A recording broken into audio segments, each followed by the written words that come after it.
Welcome to Digging into History, where we unearth the fascinating stories of humanity's greatest adventurers and their world-changing journeys. Tonight, we'll embark on a soothing exploration of the brave souls who mapped our world, crossed vast oceans, and ventured into the unknown. Perfect for drifting into peaceful dreams while expanding your historical horizons. Chapter 1. Ancient Explorers. Exploration is perhaps the most fundamental expression of human curiosity. Since the dawn of civilization, we have looked beyond the horizon and wondered what lies beyond. This innate desire to discover, to map the unknown, to reach farther than anyone before has driven our species to remarkable achievements. Tonight, as you drift toward peaceful slumber, we'll trace this golden thread of discovery through the tapestry of human history. Imagine, if you will, the world as it once was, a vast, mysterious place filled with wonders yet unseen and dangers yet unknown. No satellite imagery, no detailed maps, no GPS signals to guide the way. Just courage, determination, and an insatiable thirst for knowledge. Our story begins thousands of years ago, when the known world was much smaller than it is today. Imagine yourself in ancient times, when the edges of maps were decorated with warnings and mythical creatures. "Here be dragons," they would say, marking the boundaries between the known and the unknown. In those early days, every journey beyond familiar shores was an act of extraordinary bravery. Each explorer carried not just provisions and tools, but the hopes and dreams of their people. They ventured into the mist of uncertainty, often returning with tales that would forever change how humanity viewed the world. As you breathe deeply and allow your mind to wander through time, picture the Mediterranean Sea over 2,000 years ago. The great civilizations of Greece, Egypt and Rome flourish along its shores. Yet beyond the Pillars of Hercules, what we now call the Strait of Gibraltar, lies the vast and mysterious Atlantic Ocean, believed by many to be the edge of the world. It is here we meet our first explorer, Pytheas of Massalia, a Greek mathematician, astronomer, and explorer who lived in the 4th century BCE. Unlike many of his contemporaries who believed the world ended not far beyond the Mediterranean, Pytheas had different ideas. He was determined to see for himself what lay in the northern reaches of the Atlantic. Around 325 BCE, Pytheas set sail from his home in Massalia, modern-day Marseille in France.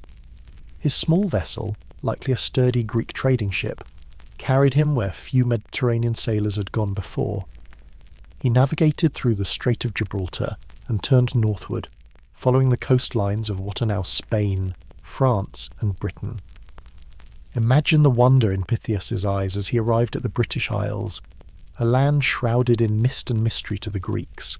He observed the natives, their customs and their trades, particularly noting the tin mines of Cornwall, which would have been valuable knowledge for Mediterranean merchants. But Pytheas didn't stop there. His curiosity drove him further north, possibly reaching as far as Iceland or even the Arctic Circle. He was the first person from the Mediterranean world to describe the midnight sun, a phenomenon where the sun remains visible at midnight during summer in the Arctic regions. Pytheas also made remarkable scientific observations, including calculations of latitude using the position of the sun, and he was one of the first to connect the moon's phases with the tides.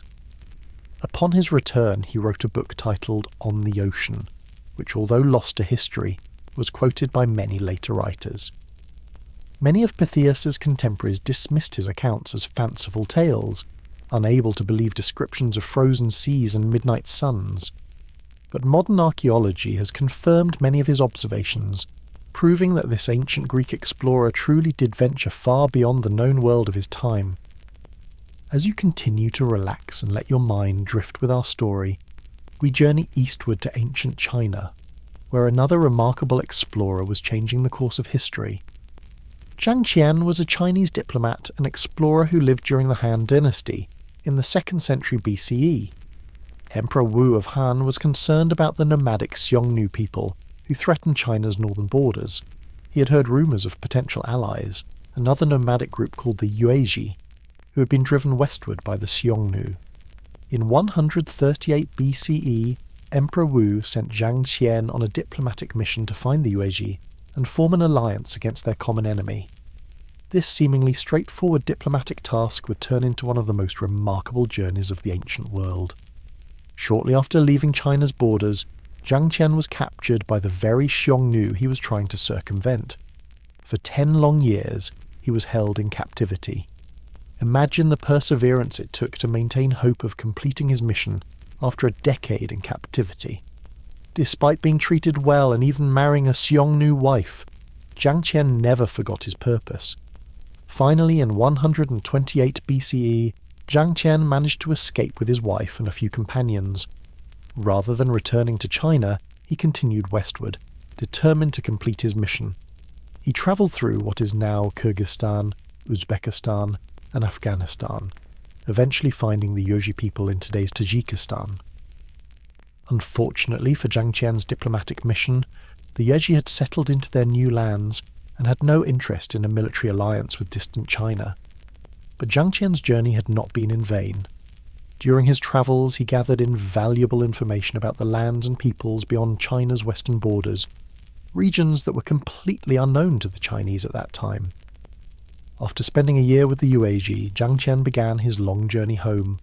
Once again, he was captured by the Xiongnu, but this time he escaped after only a year. In 126 BCE, 13 years after his departure, Zhang Qian finally returned to China, with only one of his original companions and his Xiongnu wife. Emperor Wu was fascinated by Zhang Qian's detailed reports of the Central Asian kingdoms, their products and customs. He described previously unknown lands such as Parthia, modern Iran, Bactria, Afghanistan, and even provided second-hand accounts of India and Mesopotamia. The information Zhang Qian brought back transformed China's understanding of the world and led to the establishment of the Silk Road, the network of trade routes that would connect east and west for the next 2 millennia. His journeys opened China to Western influences and products, including the highly prized heavenly horses of Fergana, which were imported to improve Chinese cavalry. Zhang Qian's legacy extends far beyond his own lifetime. The trade routes he helped establish facilitated not just the exchange of goods like silk, spices and precious metals, but also the spread of ideas, technologies and religions across Eurasia. Buddhism, for instance, entered China along these routes, profoundly influencing Chinese culture and philosophy. As you continue to drift peacefully, let us jump forward several centuries to meet another extraordinary explorer who would surpass even Zhang Qian's impressive travels. Ibn Battuta was born in Tangier, Morocco, in 1304 CE. At the age of 21, he set out on a pilgrimage to Mecca, a journey that would typically take 16 months. Little did he know that this initial pilgrimage would extend into a 29-year odyssey covering over 75,000 miles, a distance that far exceeded that of his near-contemporary Marco Polo. As you relax deeper, imagine the medieval world of the 14th century. While Europe was still emerging from the Dark Ages, the Islamic world was experiencing a golden age of science, literature, and exploration. It was a world where a knowledgeable Muslim scholar could travel from Spain to China, finding hospitality in Islamic communities along the way. Ibn Battuta's journey began conventionally enough, travelling by land across North Africa to Egypt.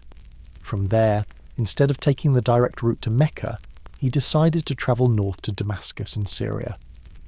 This pattern of taking the less direct route would become characteristic of his travels, driven by his curiosity and desire to visit famous cities and holy sites. After completing his first Hajj, pilgrimage, to Mecca, Ibn Battuta could have returned home with his religious obligation fulfilled. Instead, he decided to continue exploring. He travelled to Iraq, visiting Baghdad and Basra, then went to Persia, modern Iran, parts of which had been devastated by the recent Mongol invasions. Returning to Mecca, Ibn Battuta spent about a year studying Islamic law before embarking on a new journey. He travelled down the Red Sea and along the East African coast, visiting modern-day Somalia, Tanzania, and Kenya. He described the coastal Swahili city-states with their mixed Arab-African culture and thriving trade networks. Returning once again to Arabia, Ibn Battuta then set out for Anatolia, modern Turkey, which was then divided into small Turkish principalities. He crossed the Black Sea to the Golden Horde, southern Russia, where he allegedly met the wife of the Mongol Khan and was gifted a fur coat that would later save his life in the cold mountains of Central Asia. From there, Ibn Battuta travelled to Constantinople, modern Istanbul, then the capital of the Byzantine Empire. He described the magnificent Hagia Sophia and had an audience with the Byzantine emperor. His next destination was India, travelling through Central Asia and surviving a bandit attack in which he was stripped of his possessions. Upon reaching Delhi in 1334, his reputation as a scholar preceded him, and he was appointed as a judge in the court of Muhammad bin Tughlaq, the Sultan of Delhi. Ibn Battuta spent 8 years in India, serving the Sultan and travelling extensively throughout the subcontinent. The Sultan eventually appointed him as an ambassador to the Mongol court in China. On his way to China, he visited the Maldives, where he was persuaded to stay and serve as a judge for 9 months. Continuing his journey, Ibn Battuta visited Sri Lanka, Bangladesh and Sumatra, before finally reaching China around 1345. He described Chinese cities, customs, and the use of paper money, a concept unknown in the Islamic world at that time. After China, Ibn Battuta began his long journey home, visiting Sumatra again, the Persian Gulf, Baghdad, Damascus, and finally reaching Morocco in 1349, nearly 25 years after he had left. But even this was not the end of his travels. He soon set out again, this time to Muslim Spain, and later crossed the Sahara to the Mali Empire in West Africa, where he visited Timbuktu, a centre of Islamic learning. Finally, in 1354, Ibn Battuta returned to Morocco for good.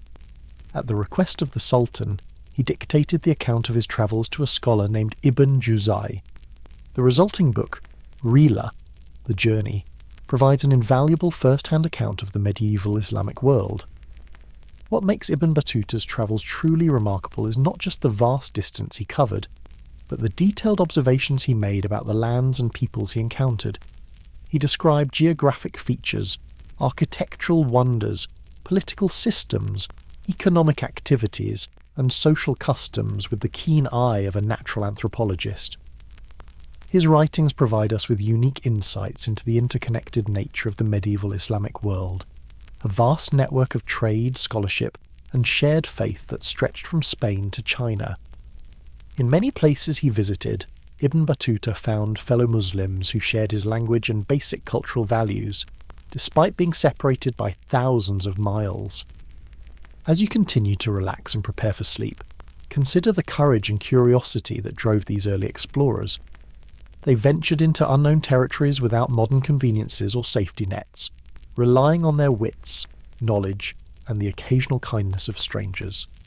Pytheas sailing beyond the Pillars of Hercules into the misty northern seas, Zhang Qian crossing the forbidding deserts and mountains of Central Asia, and Ibn Battuta traversing 3 continents over 3 decades, each expanded the known world and connected distant cultures in profound ways. These ancient explorers remind us that the human spirit of adventure is timeless. Long before GPS satellites, air travel, or even reliable maps, people were driven to see what lay beyond the horizon. Their journeys were not just physical expeditions, but also intellectual and spiritual quests, attempts to understand our world and our place within it. As you drift closer to sleep, imagine yourself walking in the footsteps of these intrepid travellers. Feel the gentle rocking of Pytheas' ship as it navigates the Atlantic swells. Picture the endless expanse of the Central Asian steppes that Zhang Qian crossed. Envision the bustling markets of Cairo, Delhi, and Constantinople that Ibn Battuta described in such vivid detail. These explorers, separated by centuries and continents, share a common legacy. They pushed beyond the boundaries of the known world, faced incredible hardships, and returned with stories that expanded humanity's understanding of our planet. Their curiosity and courage laid the groundwork for the great age of exploration that would follow. Now, as your breathing becomes deeper and more regular, we'll pause our journey through time.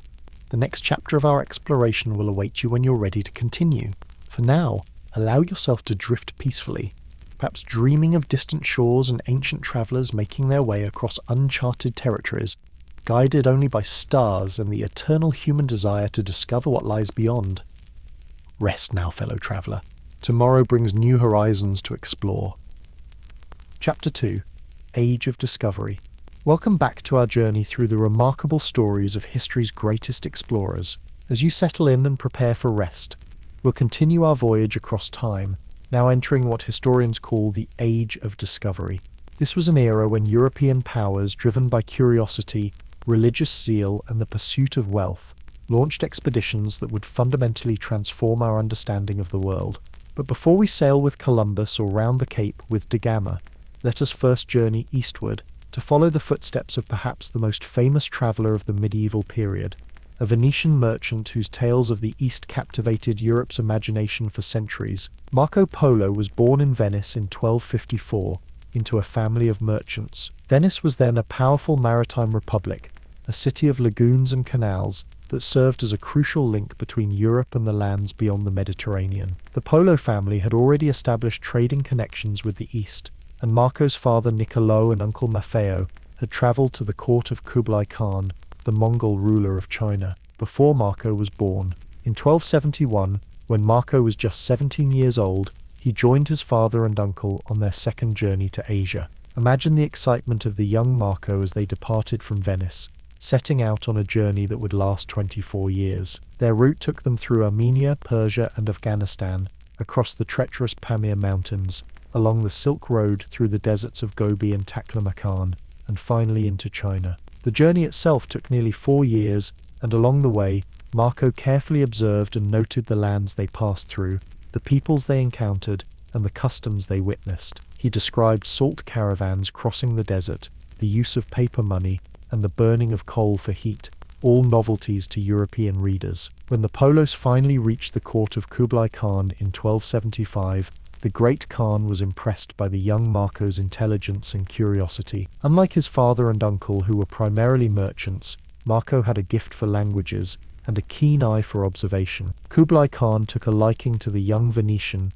and appointed him to his court. For the next 17 years, Marco Polo served the great Khan in various capacities. He was sent on diplomatic missions to distant parts of the Mongol Empire, including areas that are now part of Myanmar, India, and Indonesia. He served as a tax collector, governor, and diplomat, positions that allowed him to travel extensively throughout China and neighbouring regions.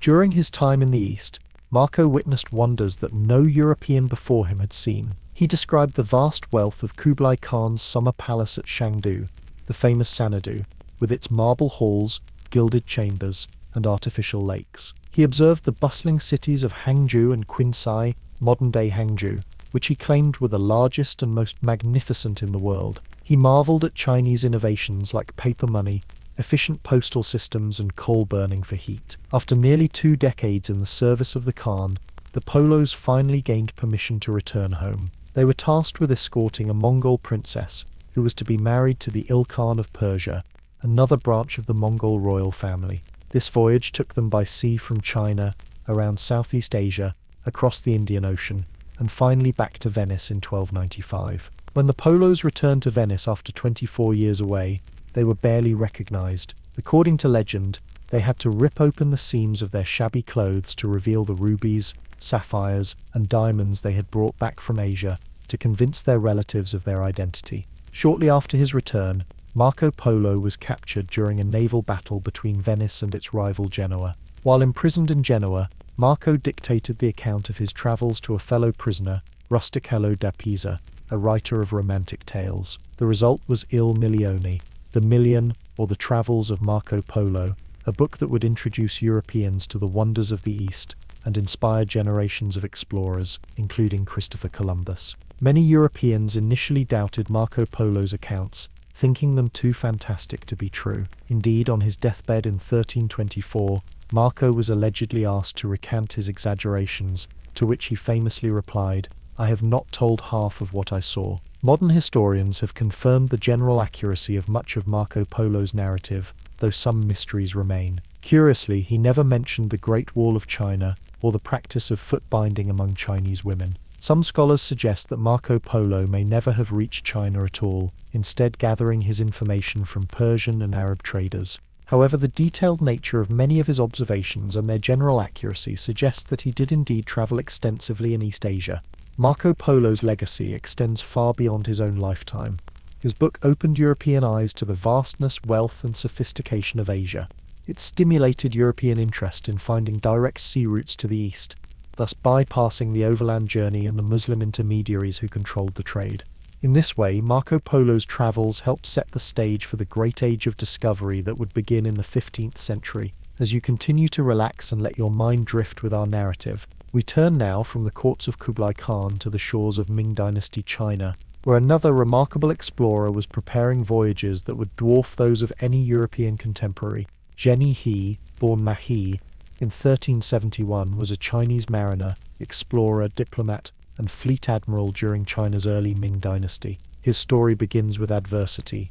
As a boy of 10, he was captured when the Ming army conquered Yunnan province from the remnants of the Mongol Yuan dynasty. Following the custom of the time, he was castrated and sent to serve in the household of the young Prince Zhu De, who would later become the Yongle Emperor. Despite this difficult beginning, Ma He thrived in the prince's service. He grew to be an imposing figure over 6 feet tall according to some accounts, and became an accomplished warrior, strategist and diplomat. He converted to Islam, taking the name Zhenyi He, and rose to become one of the prince's most trusted advisors. When Zhu De became the Yongle Emperor in 1402 after a civil war, he rewarded Zhenyi He's loyalty by appointing him admiral of what would become the greatest maritime expedition in Chinese history. Between 1405 and 1433, Zhenyi He commanded 7 massive naval expeditions, known today as the Treasure Voyages. The scale of these voyages was unprecedented. The fleet of the first expedition consisted of 317 ships, carrying nearly 28,000 men. The largest vessels, the treasure ships, were wooden juggernauts over 400 feet long, several times larger than any European vessel of the period. By comparison, Columbus's Santa Maria was only about 85 feet long. These were not ships built for exploration into the unknown. Rather, they were designed to impress foreign courts with the might and majesty of Ming China. The fleet included specialized vessels for carrying horses, supplies, fresh water, and troops. They were floating cities, demonstration models of Chinese technological superiority. Zhenyi He's 7 voyages took him and his fleet through Southeast Asia, Indonesia, Sri Lanka, India, the Persian Gulf, the Red Sea, and down the east coast of Africa as far as present-day Kenya and Tanzania. At each stop, Zhenyi He engaged in diplomacy, trade, and the display of Chinese military might. Unlike European explorers who often came as conquerors, Zhenyi He's primary mission was diplomatic. He brought lavish gifts from the emperor, silks, porcelain, gold, and silver, to rulers along his route. In return, he collected tribute for the Ming court, including exotic items like giraffes, zebras, and ostriches. He established friendly relations with many kingdoms and helped Chinese merchants set up trading posts throughout the Indian Ocean basin. When necessary, however, Zhenyi He could also use military force. In Sri Lanka, he defeated a hostile local ruler and installed a more China-friendly king. In Sumatra, he captured a pirate leader and brought him back to China for execution. These actions demonstrated that behind Zhenyi He's diplomacy stood the full military might of the Ming Empire. One of the most remarkable aspects of Zhenyi He's voyages was their advanced technology. His fleet carried some of the finest navigation instruments of the time,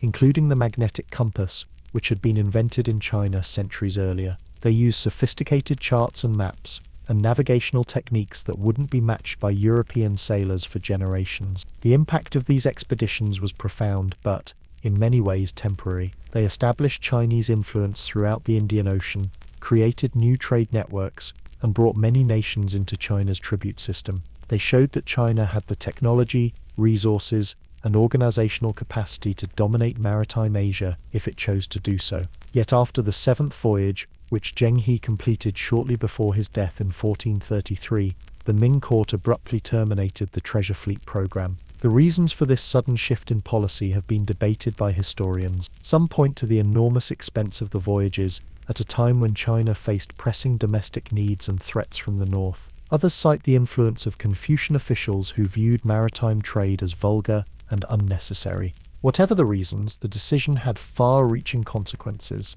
China turned inward, just as Europe was beginning to look outward. The technology and expertise that had made the treasure fleets possible gradually atrophied. When European ships armed with cannons began appearing in Asian waters a century later, China had largely lost its capacity to project naval power. Had the Ming dynasty continued Zheng He's voyages, the subsequent course of world history might have been dramatically different. Chinese colonists might have established permanent settlements in Africa, or even reached the Americas from the west. Instead, China's brief moment as the world's greatest maritime power passed, leaving behind legends of the Great Admiral and his massive fleets. As we continue our journey through the Age of Discovery, let us now cross to the other side of the Eurasian landmass, to southern Europe, where new initiatives in exploration were about to transform the world. By the late 15th century, European kingdoms, particularly Portugal and Spain, were eagerly seeking direct sea routes to the riches of Asia, bypassing the Ottoman Empire and other Muslim powers that controlled the overland trade routes. Portugal had taken the lead, gradually exploring down the west coast of Africa under the patronage of Prince Henry the Navigator. It was in this context that an ambitious Genoese navigator named Christopher Columbus proposed a bold plan to reach Asia by sailing westward across the Atlantic Ocean. His idea was not original. Educated Europeans had known since ancient times that the Earth was round. What was new was Columbus's calculation of the Earth's circumference, which was dramatically smaller than the actual size. Based on his reading of ancient authorities and Marco Polo's account of how far eastward Asia extended, Columbus believed that Japan might be only about 2,400 miles west of the Canary Islands. The actual distance is closer to 12,000 miles. Had Columbus known the true size of the Earth and the actual distance to Asia, he might never have attempted his voyage. After being rejected by the courts of Portugal and England, Columbus finally secured sponsorship from Queen Isabella of Castile and King Ferdinand of Aragon, the rulers of newly unified Spain. On August 3rd, 1492, Columbus set sail from Palos de la Frontera with 3 small ships, the Niña, the Pinta, and the Santa Maria. After a stop in the Canary Islands, the 3 vessels headed westward into the unknown. For 5 weeks they sailed across the Atlantic, with growing anxiety among the crews as each day took them farther from home with no sign of land. Columbus maintained discipline and optimism, though privately he may have begun to doubt his calculations. Finally, on October 12, 1492, a lookout on the Pinta spotted land. Columbus made landfall on an island in the Bahamas which he named San Salvador, likely present-day Watling Island. Believing he had reached the East Indies, Columbus called the native Taino people Indians, a misnomer that would persist for centuries. Over the next few months, Columbus explored the islands of the Caribbean, including Cuba and Hispaniola, modern Haiti and Dominican Republic. He searched in vain for the wealthy Asian civilizations described by Marco Polo, finding instead modest villages of indigenous peoples. The gold ornaments worn by some of the natives convinced Columbus that he must be near the source of the precious metal. He established a small settlement, La Navidad, on Hispaniola before returning to Spain in early 1493. Columbus was greeted as a hero upon his return, bringing with him gold ornaments, exotic plants, and several captured natives. He had not found a direct route to the riches of Asia, but he had discovered something potentially more valuable, a new world ripe for exploitation. Between 1493 and 1504, Columbus made 3 more voyages to the Caribbean and the mainland of Central and South America. He explored more islands, established colonies, and continued to search for a passage to Asia. He never found such a passage, and to his dying day in 1506, Columbus insisted that he had reached Asia. The historical assessment of Columbus has changed dramatically over time. For centuries he was celebrated as a visionary explorer who discovered America. More recent scholars have emphasized the devastating impact his voyages had on the indigenous peoples of the Americas, who suffered from disease, enslavement, and cultural destruction in the wake of European contact. Yet regardless of how we judge Columbus today, the historical significance of his voyages is undeniable. They began the Columbian Exchange, the transfer of plants, animals, culture, human populations, technology, and ideas between the Americas and the Old World. They initiated European colonization of the Americas, which would reshape global politics, economics, and culture over the next 5 centuries. As Columbus was making his voyages westward, another explorer was preparing for a journey that would achieve what Columbus had originally set out to do: find a direct sea route from Europe to Asia.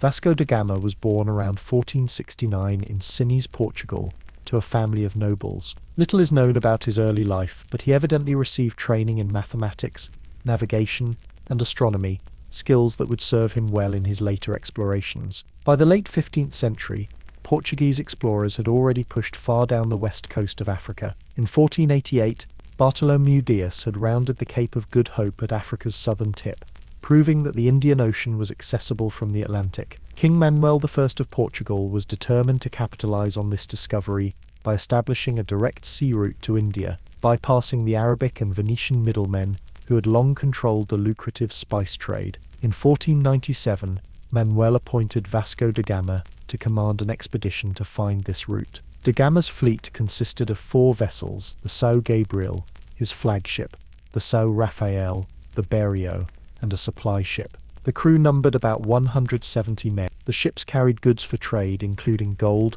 copper, and clothing, as well as gifts for the rulers they hoped to meet in the east. On July 8, 1497, da Gama's fleet set sail from Lisbon. Rather than hugging the coast of Africa as previous explorers had done, da Gama took a bold route, sailing far into the Atlantic before turning eastward to round the Cape of Good Hope. This wide arc took advantage of prevailing winds and currents, significantly speeding the journey. After rounding the Cape in November, the fleet sailed up the east coast of Africa, stopping at various ports. In Mozambique and Mombasa, they encountered Muslim traders who were hostile to the Portuguese, seeing them as potential competitors. In Malindi in modern Kenya, however, da Gama found a friendlier reception and secured the services of an experienced pilot, Ahmad ibn Majid, who knew the route across the Indian Ocean to Calicut, now Kozhikode, on India's southwestern coast. In April 1498, da Gama's fleet crossed the Indian Ocean, and on May 20th,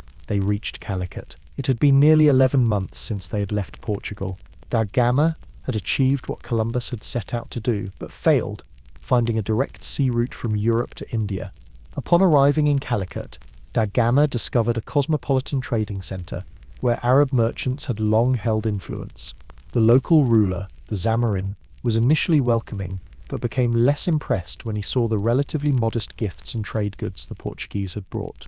The Arab merchants, recognizing the threat the Portuguese posed to their monopoly, worked to turn the Zamarin against the newcomers. Despite these challenges, da Gama managed to obtain a letter from the Zamarin to King Manuel and a small cargo of spices before departing. The return journey proved difficult. Many crew members died of scurvy, and the fleet took much longer to return than the outward journey had taken.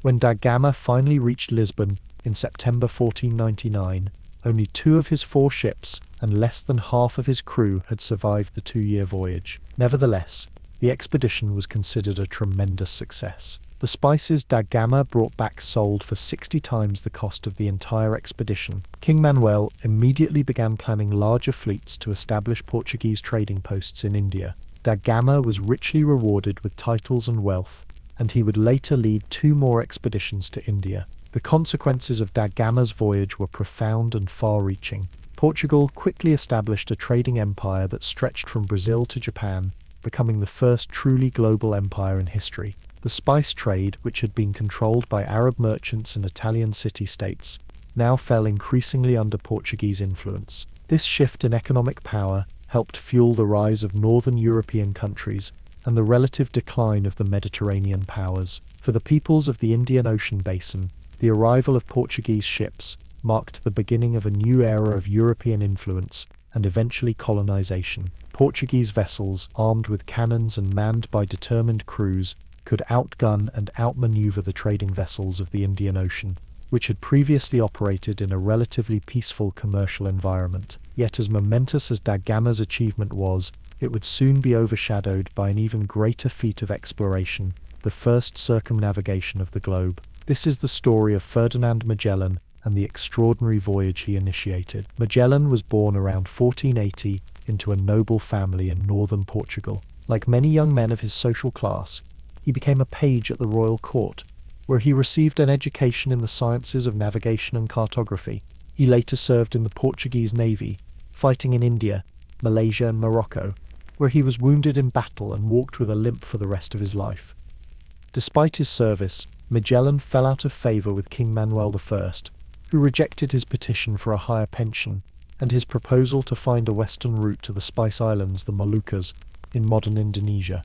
Frustrated, Magellan renounced his Portuguese citizenship and offered his services to Spain, Portugal's chief rival. The young Spanish king, Charles I, later Holy Roman Emperor Charles V, was receptive to Magellan's proposal. According to the Treaty of Tordesillas of 1494, which divided the non-European world between Spain and Portugal, the Spice Islands might fall within Spain's sphere if approached from the west. A western route would allow Spain to claim a share of the lucrative spice trade without violating the treaty. On September 20th, 1519, Magellan set sail from Sanlúcar de Barrameda, Spain, with 5 ships and about 270 men. The fleet included the Trinidad, Magellan's flagship, the San Antonio, the Concepcion, the Victoria, and the Santiago. The crew was a diverse group including Spaniards, Portuguese, Italians, Greeks, French, and even an Englishman.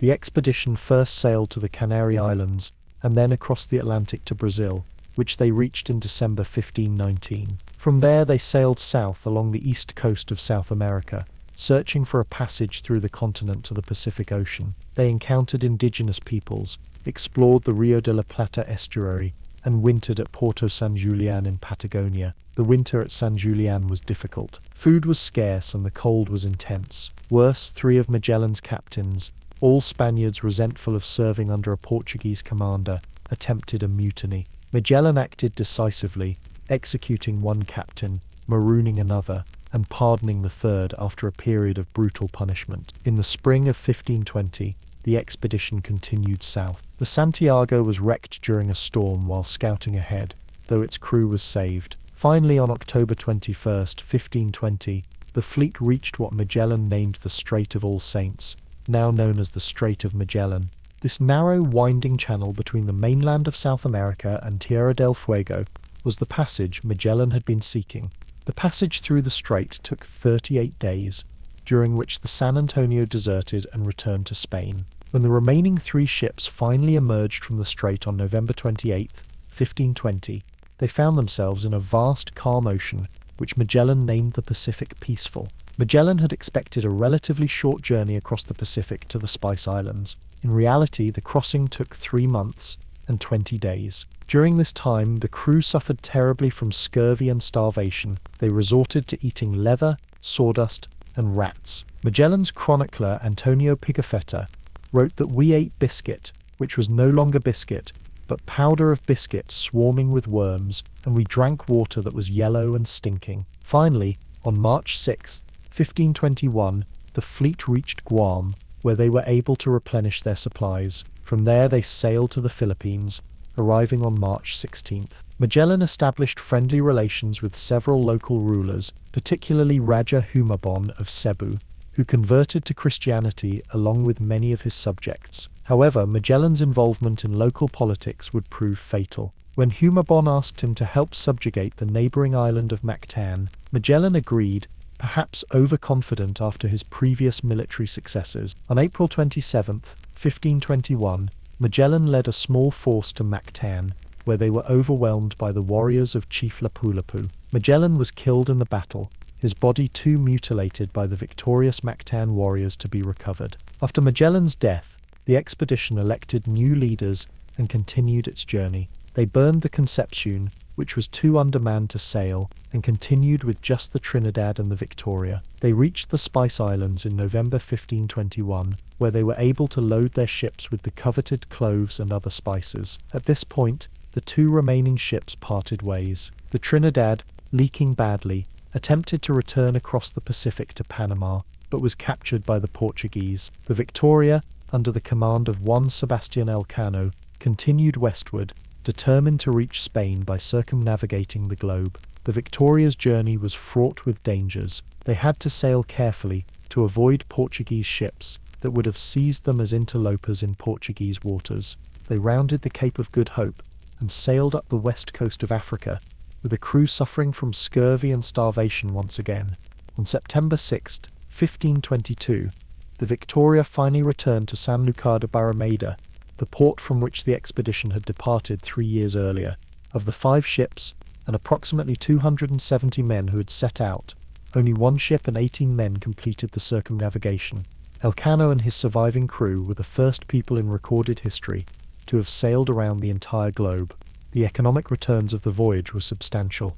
The Victoria's cargo of spices was worth enough to pay for the entire expedition and still turn a profit. More importantly, the voyage proved conclusively that the world was round and could be circumnavigated. It provided valuable information about the size of the Earth and the distribution of land and sea. It demonstrated that the Americas were separate continents and not part of Asia, as Columbus had believed. The political significance was equally profound. Although Magellan himself did not complete the circumnavigation, his expedition established Spain as a major power in the Pacific and laid the groundwork for Spanish colonization of the Philippines, which would last for over 3 centuries. For navigation and cartography, the voyage provided invaluable data that would improve maps and sailing directions for generations to come. Pigafetta's detailed journal, which recorded the people's flora, fauna, and customs observed during the journey, became a valuable resource for future explorers and scholars. The personal cost, however, was enormous. Magellan himself died without completing his mission. The vast majority of his crew perished from disease, starvation, drowning, or violence. The indigenous peoples they encountered often suffered from the introduction of European diseases and the disruption of their traditional ways of life. Yet despite these heavy costs, the achievement of Magellan's expedition stands as one of the greatest feats of exploration in human history. It physically connected the world in a way that had never been done before, demonstrating that the Earth's oceans were not separate bodies of water, but a single, interconnected global ocean that could be traversed by those with sufficient skill, courage, and determination. As we conclude our journey through the Age of Discovery, it's worth reflecting on the profound changes that these explorers set in motion. Marco Polo's travels sparked European interest in the East and its riches. Zheng Qi's treasure fleets demonstrated China's brief but impressive maritime capabilities. Columbus's voyages initiated the Columbian Exchange and the European colonization of the Americas. Da Gama's route around Africa shifted the center of global trade away from the Mediterranean, and Magellan's circumnavigation proved conclusively that the world was one interconnected sphere. These explorers, driven by a mixture of curiosity, greed, religious zeal, and personal ambition, redrew the map of the world. They connected previously isolated regions, facilitated the exchange of goods, ideas, and diseases, and laid the foundations for the first truly global civilizations. Their journeys marked the beginning of the modern era, when humanity first began to understand the true size and nature of our planet. As you drift towards sleep, imagine the creaking timbers of Magellan's ships as they battle through the strait that now bears his name, or the wonder in Marco Polo's eyes as he first beheld the splendors of Kublai Khan's court. These men, whatever their flaws and limitations, dared to venture beyond the known world, driven by that fundamental human desire to discover what lies beyond the horizon. In our next chapter, we'll explore the adventurers who pushed deeper into the newly discovered continents, mapping rivers, crossing mountains, and encountering the diverse indigenous civilizations of the Americas. But for now, rest peacefully, fellow traveler, and dream of distant shores and uncharted seas, of the courage it takes to sail into the unknown, and of the wonders that await those who dare to explore. Chapter 3. Explorers of the Americas. Welcome back to our peaceful journey through the adventures of history's greatest explorers. As you settle in and prepare for rest, we'll continue our exploration of remarkable individuals who ventured into unknown territories. Tonight, we follow those who pushed deeper into the Americas, encountering advanced civilizations and mapping vast uncharted lands.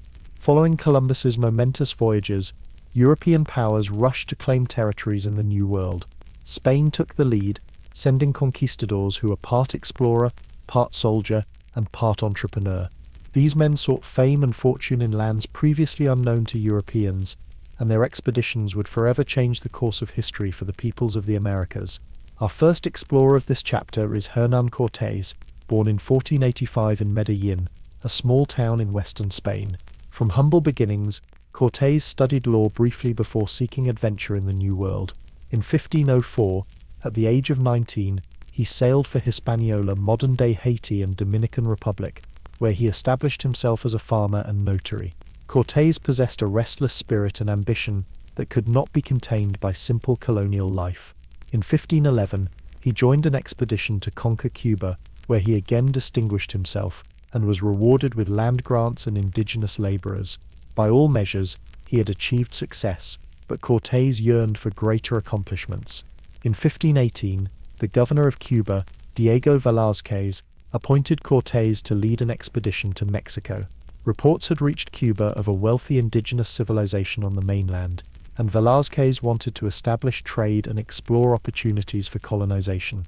However, before Cortés departed, Velázquez had second thoughts about entrusting such an ambitious man with this mission and attempted to recall him.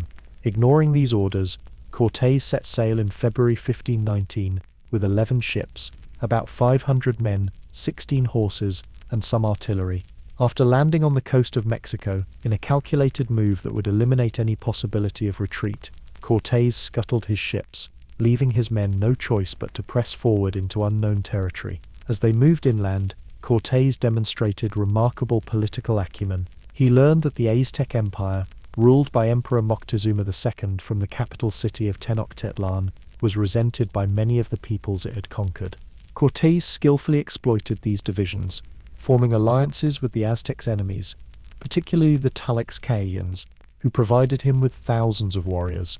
Cortés also benefited from the linguistic abilities of Malintzin, also known as La Malinche, or Doña Marina, a native woman who was given to Cortés as a slave and became his interpreter, advisor, and eventually the mother of his son. Her knowledge of both Nahuatl language of the Aztecs and Maya allowed Cortés to communicate with the various indigenous groups he encountered, giving him a crucial advantage. In November 1519, Cortés and his now substantial force reached Tenochtitlan, the magnificent Aztec capital built on an island in Lake Texcoco. The city, with its grand temples, palaces, floating gardens, and orderly streets, astonished the Spaniards. It was larger and more sophisticated than any city in Spain at that time, with a population of perhaps 200,000 people. Moctezuma received Cortés with honors, possibly because of an Aztec prophecy about the return of the feathered serpent god Quetzalcoatl, which some historians suggest the emperor may have associated with the arrival of the strange, bearded men from across the sea. This initial welcome allowed Cortés and his men to enter the heart of the Aztec Empire without resistance. In a bold and treacherous move, Cortés took Moctezuma hostage, using him as a puppet ruler through which to control the empire. This precarious arrangement lasted until the spring of 1520, when tensions erupted into violence. During the fighting, Moctezuma was killed. Whether by the Spaniards or his own people remains disputed. Facing overwhelming odds, Cortés and his men fled Tenochtitlan on what became known as the Noc Trist, Sad Night. Many Spaniards were killed as they attempted to escape across the causeways connecting the island city to the mainland. Cortés reportedly wept as he witnessed the devastating losses to his forces. But Cortés was nothing if not resilient. He regrouped in Tlaxcala, rebuilt his army with indigenous allies, constructed brigantines to control the lake, and in May 1521 launched a siege of Tenochtitlan. After 3 months of fierce fighting,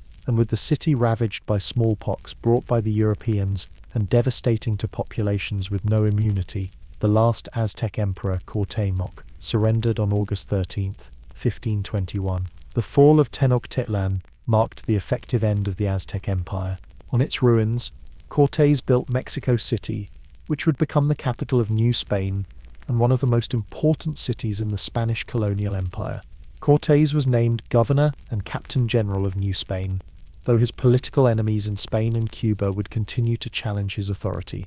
In the years following the conquest, Cortés led or sponsored additional expeditions, including one to Honduras, and attempts to find a strait connecting the Atlantic and Pacific Oceans. He returned to Spain twice to defend himself against various charges and to seek recognition from the Spanish crown for his achievements. Cortés' legacy is complex and contentious. He was undoubtedly a man of extraordinary courage, intelligence, and determination. His conquest of the Aztec Empire with a relatively small force is one of the most remarkable military achievements in history. He was also genuinely interested in the peoples and cultures he encountered, documenting them in detailed letters to King Charles V. Yet Cortés was also responsible for the deaths of thousands of indigenous people through warfare and the introduction of European diseases. The civilization he destroyed was sophisticated and accomplished, with achievements in astronomy, mathematics, agriculture, and the arts. The conquest he led ushered in 3 centuries of Spanish colonial rule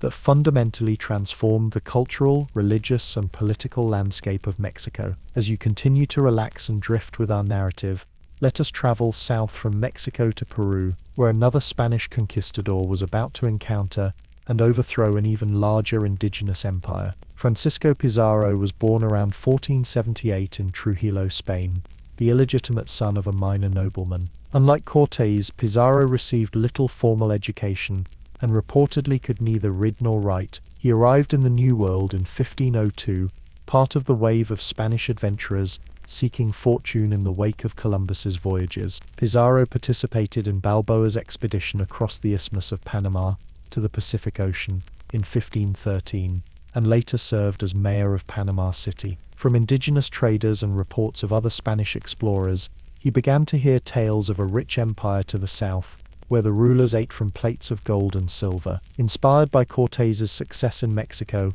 and hungry for similar glory, Pizarro organized an expedition to investigate these rumors. His first 2 attempts in 1524 and 1526 were unsuccessful. The second journey took him as far as the Tumbes region on the border of modern Ecuador and Peru, where he saw evidence of the Inca civilization, including gold artifacts and llamas. Returning to Panama, Pizarro found the governor unwilling to authorize another expedition. Undeterred, Pizarro traveled to Spain in 1528 to seek permission directly from Emperor Charles V. Impressed by the gold Pizarro had brought from his earlier voyages, Charles granted him the title of governor and Captain General of New Castile, as Peru was then called, and the authority to conquer the lands he found. In December 1530, Pizarro set out on his 3rd and final expedition with 180 men and 27 horses. The timing of his arrival in Peru was fortuitous for the Spanish. The Inca Empire was weakened by a recent civil war between 2 half-brothers, Huascar and Atahualpa, both sons of the previous emperor Huayna Capac, who had died around 1527. Atahualpa had emerged victorious and had just captured Huascar when news arrived of strange bearded men approaching from the north. Like Moctezuma before him, Atahualpa did not immediately perceive the Spaniards as a threat. He allowed Pizarro and his small force to advance to Cajamarca, where the Inca emperor was camped with an army estimated at 80,000 men. On November 16, 1532, Atahualpa accepted an invitation to meet Pizarro in the main square of Cajamarca. What followed was one of the most audacious ambushes in military history. When Atahualpa entered the square with an unarmed retinue, the Spanish, who had hidden themselves around the plaza, emerged and attacked. Using the advantage of firearms, steel weapons, and horses, all unknown to the Incas, they killed thousands of Atahualpa's followers and captured the emperor himself. Recognizing the Spaniards' greed for precious metals, Atahualpa offered a ransom. He would fill a large room once with gold and twice with silver in exchange for his freedom. Over the next months, the Incas delivered an enormous treasure,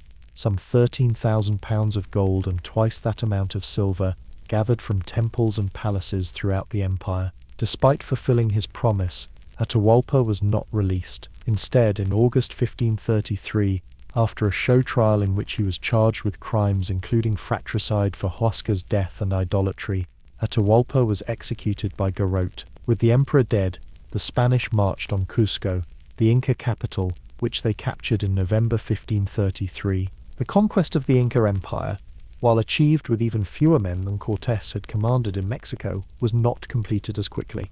Various Inca resistance movements continued for decades, most notably that led by Manco Inca, who established a neo-Inca state at Vilcabamba that persisted until 1572. Pizarro himself founded the city of Lima in 1535, and served as governor of Peru until his assassination in 1541, the result of a conspiracy led by supporters of his former partner Diego de Almagro, with whom he had fallen into dispute over the division of conquered territories. Like Cortés, Pizarro's legacy is controversial. He demonstrated remarkable courage and perseverance in his explorations and conquests. The empire he claimed for Spain would provide enormous wealth in silver and gold, making Spain the dominant European power for generations to come. Yet his treatment of Atahualpa was treacherous, and the conquest he led brought disease, exploitation, and cultural destruction to the indigenous peoples of the Andes. As you continue to relax and prepare for sleep, let us journey northward, away from the Spanish conquests in Mexico and Peru, to explore the French expeditions that opened up North America. Jacques Cartier was born in 1491 in Saint-Malo, a port city on the north coast of Brittany, France. Unlike the conquistadors we've discussed, Cartier's primary mission was exploration rather than conquest. France had been slower than Spain and Portugal to establish colonies in the New World, but by the 1530s, King Francis I was eager to claim territories and find the elusive Northwest Passage, a hypothetical sea route through North America to the Pacific Ocean and thus to Asia. In April 1534, Cartier set sail from Saint-Malo with 2 ships and 61 men. They crossed the Atlantic in just 20 days, a remarkably swift passage for the time, and began exploring the Gulf of St. Lawrence. During this first voyage, Cartier encountered the Iroquoian peoples of Stadacona, near present-day Quebec City, and Hochelaga, now Montreal. He also claimed the territory for France, erecting a 30-foot cross at Gaspé Peninsula. Cartier's interactions with the indigenous peoples were generally peaceful, though marred by his kidnapping of the 2 sons of Donnacona, the chief of Stadacona, whom he took back to France. This act of betrayal would have repercussions for future French-indigenous relations. Impressed by Cartier's reports of the lands he had explored, King Francis I commissioned a second voyage in 1535. This time, Cartier had 3 ships and 110 men, including the 2 indigenous youths who had learned French during their time in Europe, and could now serve as interpreters. On this second expedition, Cartier sailed up the St. Lawrence River as far as Hochelaga, where the rapids prevented further progress upriver. The local Iroquoians guided him to the top of the mountain they called Mons Realis, which would give its name to the future city of Montreal, from where he could see the vast expanse of the river valley. Cartier and his men wintered near Stadacona, enduring the harsh Canadian climate. They were unprepared for the extreme cold, and many suffered from scurvy, a vitamin C deficiency common among sailors on long voyages. By spring, 25 of Cartier's men had died, and the rest were saved only when the indigenous peoples showed them how to make a tea from white cedar needles, rich in vitamin C. Despite this life-saving assistance, relations with the Stadaconans deteriorated, partly due to religious differences and Cartier's growing suspicion of their intentions. Before departing for France in May 1536, Cartier kidnapped Chief Donnacona and 9 other indigenous people. None would ever return to their homeland. All died in France within a few years. Cartier's third and final voyage came in 1541, now as part of a larger colonization effort, led by Jean-François de la Roque de Roberval. Cartier was sent ahead with 5 ships to establish a settlement, which he did at a site called Charlesbourg Royal, not far from Stadacona. The colonists searched for diamonds and gold, but found only quartz crystals and iron pyrite fool's gold. After another difficult winter and increasingly hostile relations with the indigenous peoples, Cartier abandoned the settlement in the spring of 1542, unaware that Roberval, delayed by a year, was just arriving with additional colonists. The 2 met in Newfoundland, but Cartier chose to return to France rather than rejoin the colony. Roberval's settlement lasted only 1 more year before it too was abandoned. Despite the failure of these early colonization attempts, Cartier's explorations were significant. He mapped much of the Gulf of St. Lawrence and the great river that flows into it, providing vital knowledge for future French settlement. He gave Canada its name, from the Huron-Iroquois word Canada, meaning village or settlement, and his descriptions of the region's wealth of furs and timber would eventually draw French traders and colonists. Yet Cartier never found the Northwest Passage he sought, nor the gold and diamonds that might have made his voyages immediately profitable. It would be over 60 years before France made another serious attempt at colonization in the region Cartier had explored. That effort would be led by our final explorer of this chapter, Samuel de Champlain, often called the Father of New France. Born around 1574 in Bruges, a small port on France's Atlantic coast, Champlain likely gained early experience as a sailor and possibly fought in the French religious wars of the late 16th century. His first documented voyage to North America came in 1603, when he joined a fur trading expedition to the St. Lawrence River. Champlain was a more methodical explorer than his predecessors. He carefully mapped the coastlines and waterways he visited, produced detailed accounts of the flora, fauna, and indigenous peoples he encountered, and sought to establish mutually beneficial relationships with native groups rather than exploiting or antagonizing them.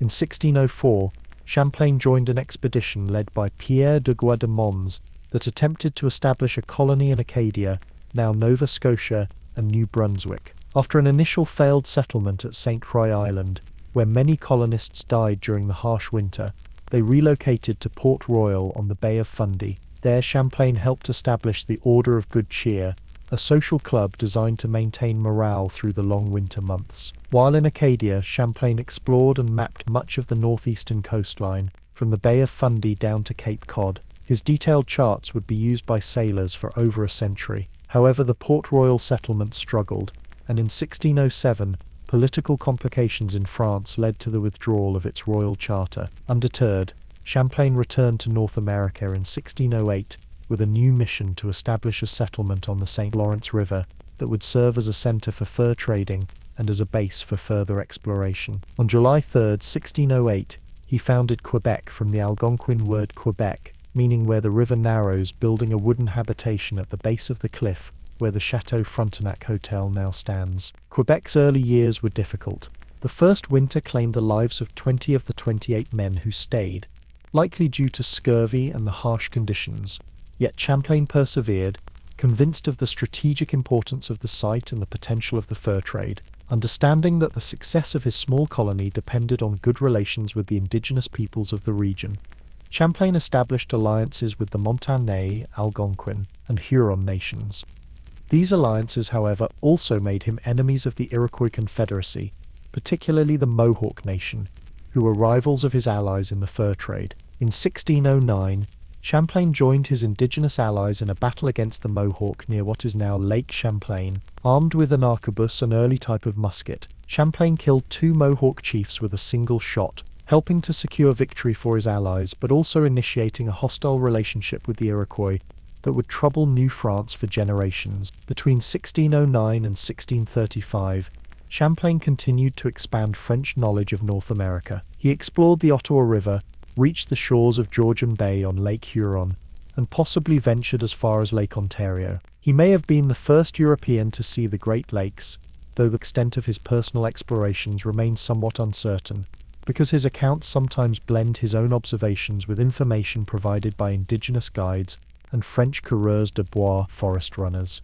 Throughout his career, Champlain made many trips back to France to secure support for his colony, promote the fur trade, and advocate for missionary work among the indigenous peoples. He wrote several books about his explorations, illustrated with maps and drawings that provided Europeans with some of their first detailed information about the interior of North America. Champlain's vision for New France went beyond mere exploitation of resources. He believed in the potential for a genuine colony where French settlers would live alongside and intermarry with indigenous peoples, creating a new society in the Americas. This vision was only partially realized in his lifetime. By the time of his death in 1635, Quebec had fewer than 100 French inhabitants, though it had established itself as an important fur trading center. After Champlain's death, French exploration and colonization of North America continued. Jesuit missionaries pushed deeper into the continent, often being the first Europeans to document the regions they visited. Fur traders like Pierre Esprit Radisson and Médard Chouard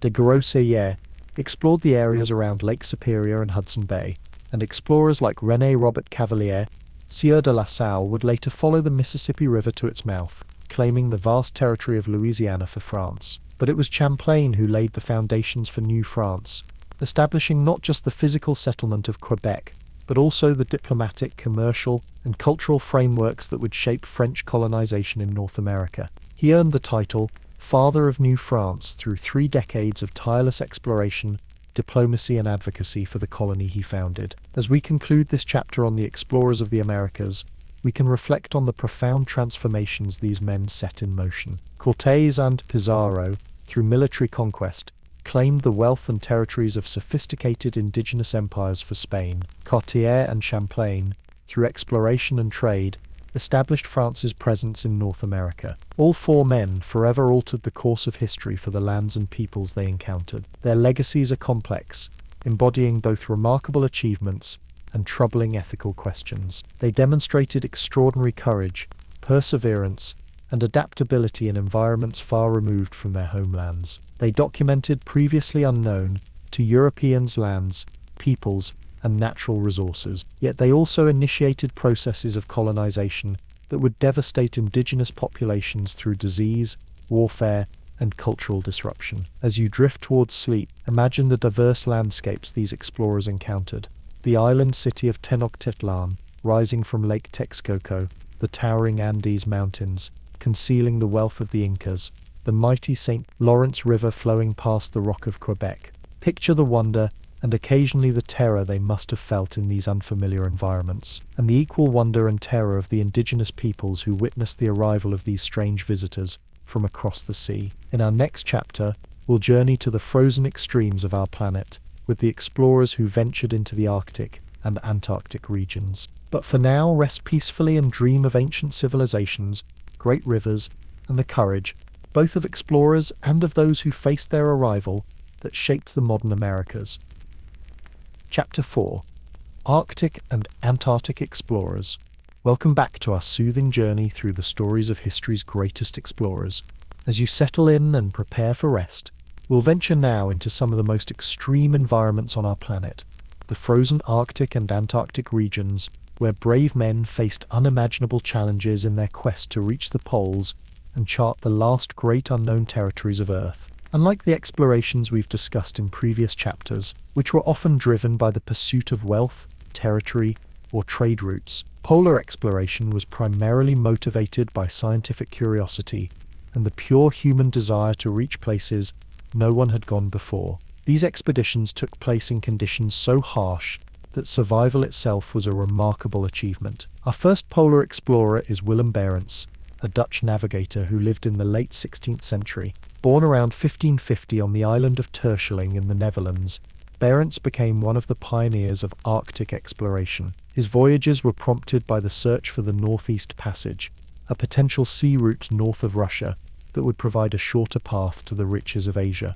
In 1594, the merchants of Amsterdam sponsored Barents's first expedition to find this elusive passage. With 2 ships, he sailed around the northern tip of Norway and explored the western coastline of Novaya Zemlya, a large island in the Arctic Ocean north of Russia. Although he reached as far as latitude 78 degrees north, pack ice eventually forced him to turn back. Undeterred, Barents set out again the following year with a larger fleet of 7 ships. This expedition reached the Kara Sea, but again found its path blocked by impenetrable ice. The commercial backers of the voyages were becoming discouraged, but the Dutch government, seeing strategic value in finding the Northeast Passage, sponsored a third expedition in 1596. This time, Barents served as chief pilot and navigator under the command of Jacob van Heemskerk. After discovering and naming Spitsbergen, now Svalbard, they reached the northern tip of Novaya Zemlya in late August. There, disaster struck.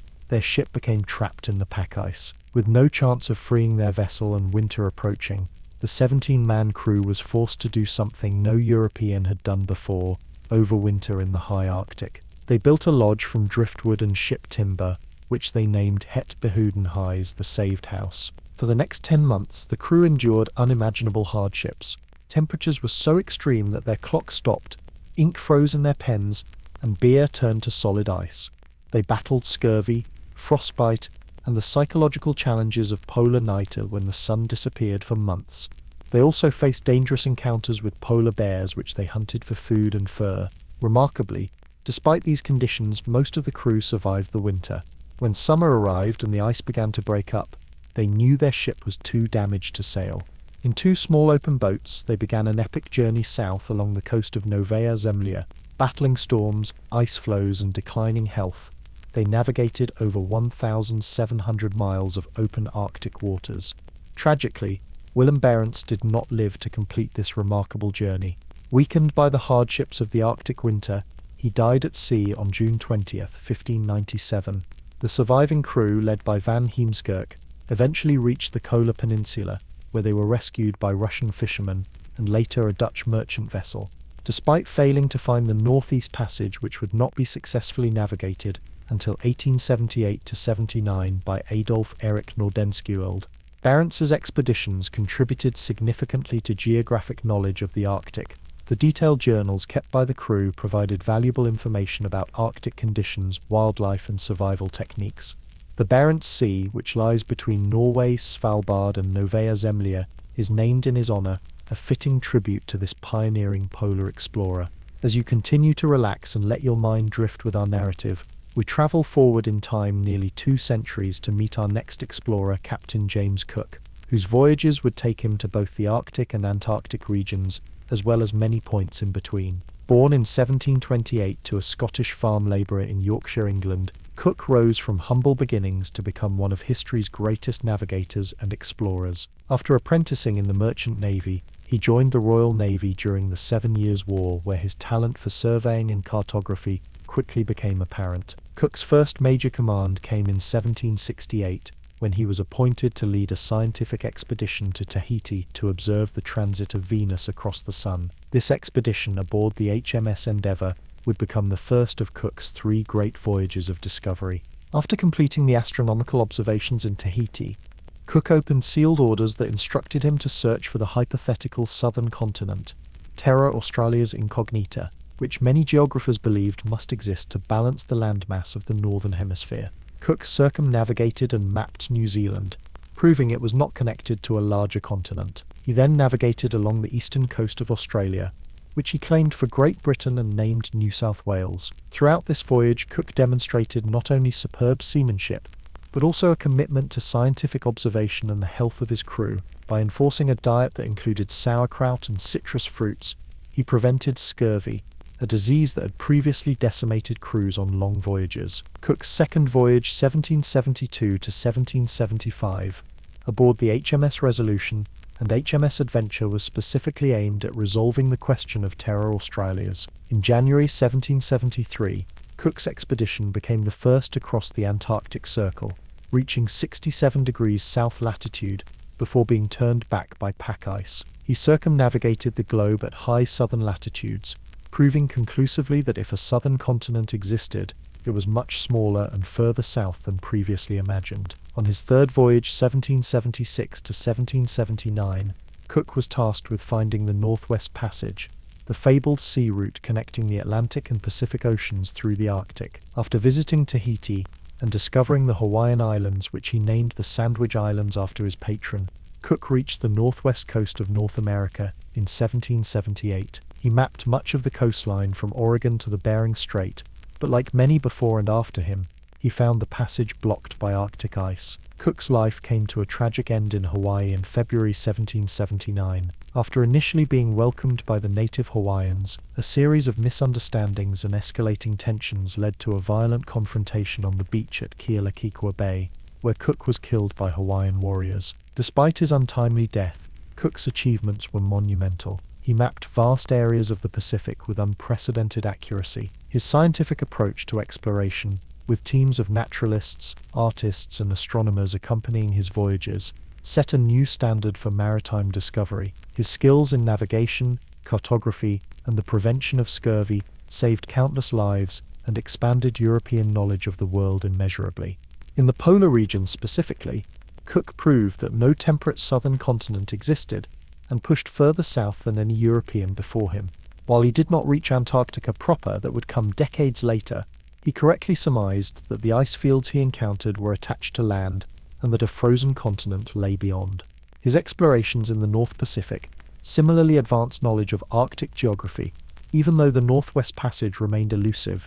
As you continue to relax and prepare for sleep, our journey takes us forward to the early 20th century, to what historians call the heroic age of Antarctic exploration. This period, roughly spanning from 1897 to 1922, saw an unprecedented push to explore the Antarctic continent, culminating in the race to be the first to reach the South Pole. Our next explorer, Roald Amundsen, would achieve this milestone, becoming the first person to stand at both the North and South Poles. Born in 1872 near Oslo, Norway, Amundsen came from a nation with a rich maritime tradition. From childhood, he dreamed of polar exploration, inspired by the accounts of earlier Arctic adventurers. Amundsen's first experience in polar regions came as first mate on the Belgian Antarctic expedition of 1897 to 1899, where the ship became trapped in pack ice for over a year. This unplanned overwintering provided Amundsen with valuable experience in polar survival techniques,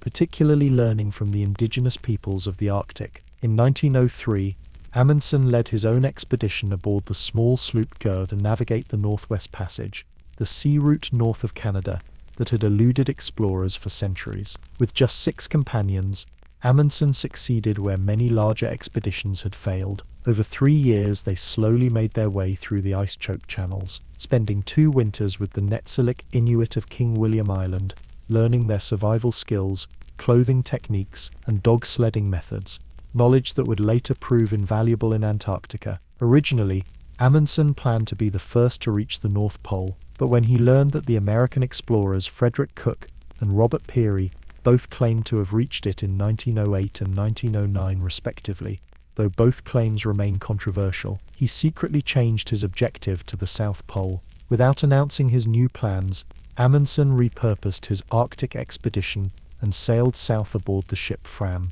In October 1911, Amundsen established his base camp at the Bay of Whales on Antarctica's Ross Ice Shelf. His expedition was meticulously planned, drawing on his extensive polar experience. He used dog teams and skis in the Norwegian tradition, carefully plotted his route, and established supply depots along the way. On December 14, 1911, Amundsen and 4 companions, Olav Bargeland, Helmer Hansen, Sever Hassel, and Oscar Wisting, reached the South Pole. They spent 3 days taking measurements to confirm their position, built a small tent, and left a letter for Amundsen's rival, Robert Falcon Scott, who they knew was also attempting to reach the pole. The Norwegian team then began their return journey, reaching their base camp in January 1912 without losing a single man. Amundsen's success can be attributed to his careful planning, experience, willingness to adopt indigenous techniques, and perhaps a certain unsentimental pragmatism. His expedition used dogs not just as transportation but also as a mobile food source, with weaker animals being slaughtered to feed the others and the men as they progressed. This approach was efficient but has been criticised by some as callous compared to the more idealistic British expeditions. The remainder of Amundsen's career was devoted to Arctic exploration, particularly using aircraft in polar regions. Tragically, in 1928, while participating in a rescue mission for the Italian explorer Umberto Nobile, Amundsen's plane disappeared over the Barents Sea. His body was never found, a somber end for a man who had conquered the most extreme environments on Earth. Our final explorer in this chapter is Robert Falcon Scott, whose Antarctic expedition became one of the most poignant and debated stories in the history of exploration. Born in 1868 in Devon, England, Scott was a career Royal Navy officer who was appointed to lead the British National Antarctic Expedition of 1901 to 1904, commonly known as the Discovery Expedition after its ship. During this first Antarctic venture, Scott, along with Ernest Shackleton and Edward Wilson, reached 82 degrees south, farther south than anyone had gone before. While the expedition achieved significant scientific and geographic discoveries, it also revealed Scott's limited experience with dog teams and cold weather travel. In 1910, Scott returned to Antarctica with the Terra Nova expedition, determined to be the first to reach the South Pole. Unaware until reaching Australia that Amundsen was also making for the pole, Scott found himself in an unexpected race. His expedition was larger and more complex than Amundsen's, with multiple scientific objectives beyond just reaching the pole. Scott's approach reflected British ideals of the time, emphasizing scientific research, technological innovation, and human endurance over purely reaching a geographic goal. Scott employed a mix of transportation methods, including motor sledges, which quickly failed in the harsh conditions, ponies, which struggled in the deep snow, and dog teams, which were used primarily for supporting roles rather than the main polar journey. For the final push to the pole, Scott and his men would rely largely on their own strength, man-hauling their heavy sledges across the Antarctic plateau. On January 17, 1912, Scott and 4 companions, Edward Wilson, Henry Bowers, Lawrence Oates, and Edgar Evans, reached the South Pole, only to find Amundsen's tent and flag already there. "Great God!"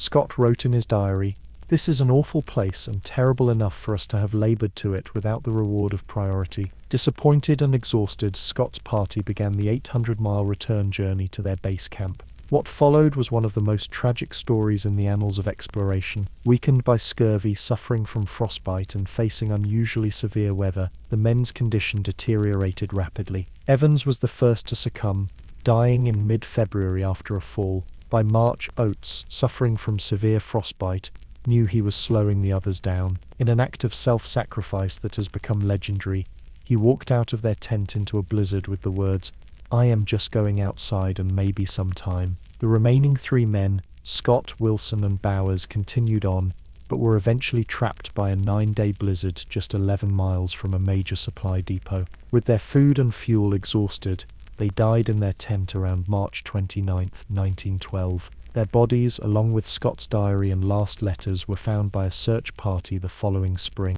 Scott's final message to the public revealed both the tragedy of their situation and the stoicism with which they faced death. "We took risks. We knew we took them. Things have come out against us, and therefore we have no cause for complaint, but bow to the will of Providence, determined still to do our best to the last." The news of Scott's death, when it reached Britain in February 1913, transformed him into a national hero. His expedition's scientific work, which continued even as the Polar Party struggled, yielded valuable results in geology, meteorology, and biology. The specimens collected by the expedition's scientists, some carried at great cost by Scott's returning party, contributed significantly to scientific understanding of Antarctica. Modern reassessments of Scott's expedition have been more critical, contrasting his complex and sometimes improvised approach with Amundsen's focused efficiency. Yet recent scholarship has also emphasized the unusual severity of the weather Scott encountered and the expedition's significant scientific achievements. Perhaps the most balanced view sees Scott as a man who embodied both the strengths and weaknesses of his nation and era,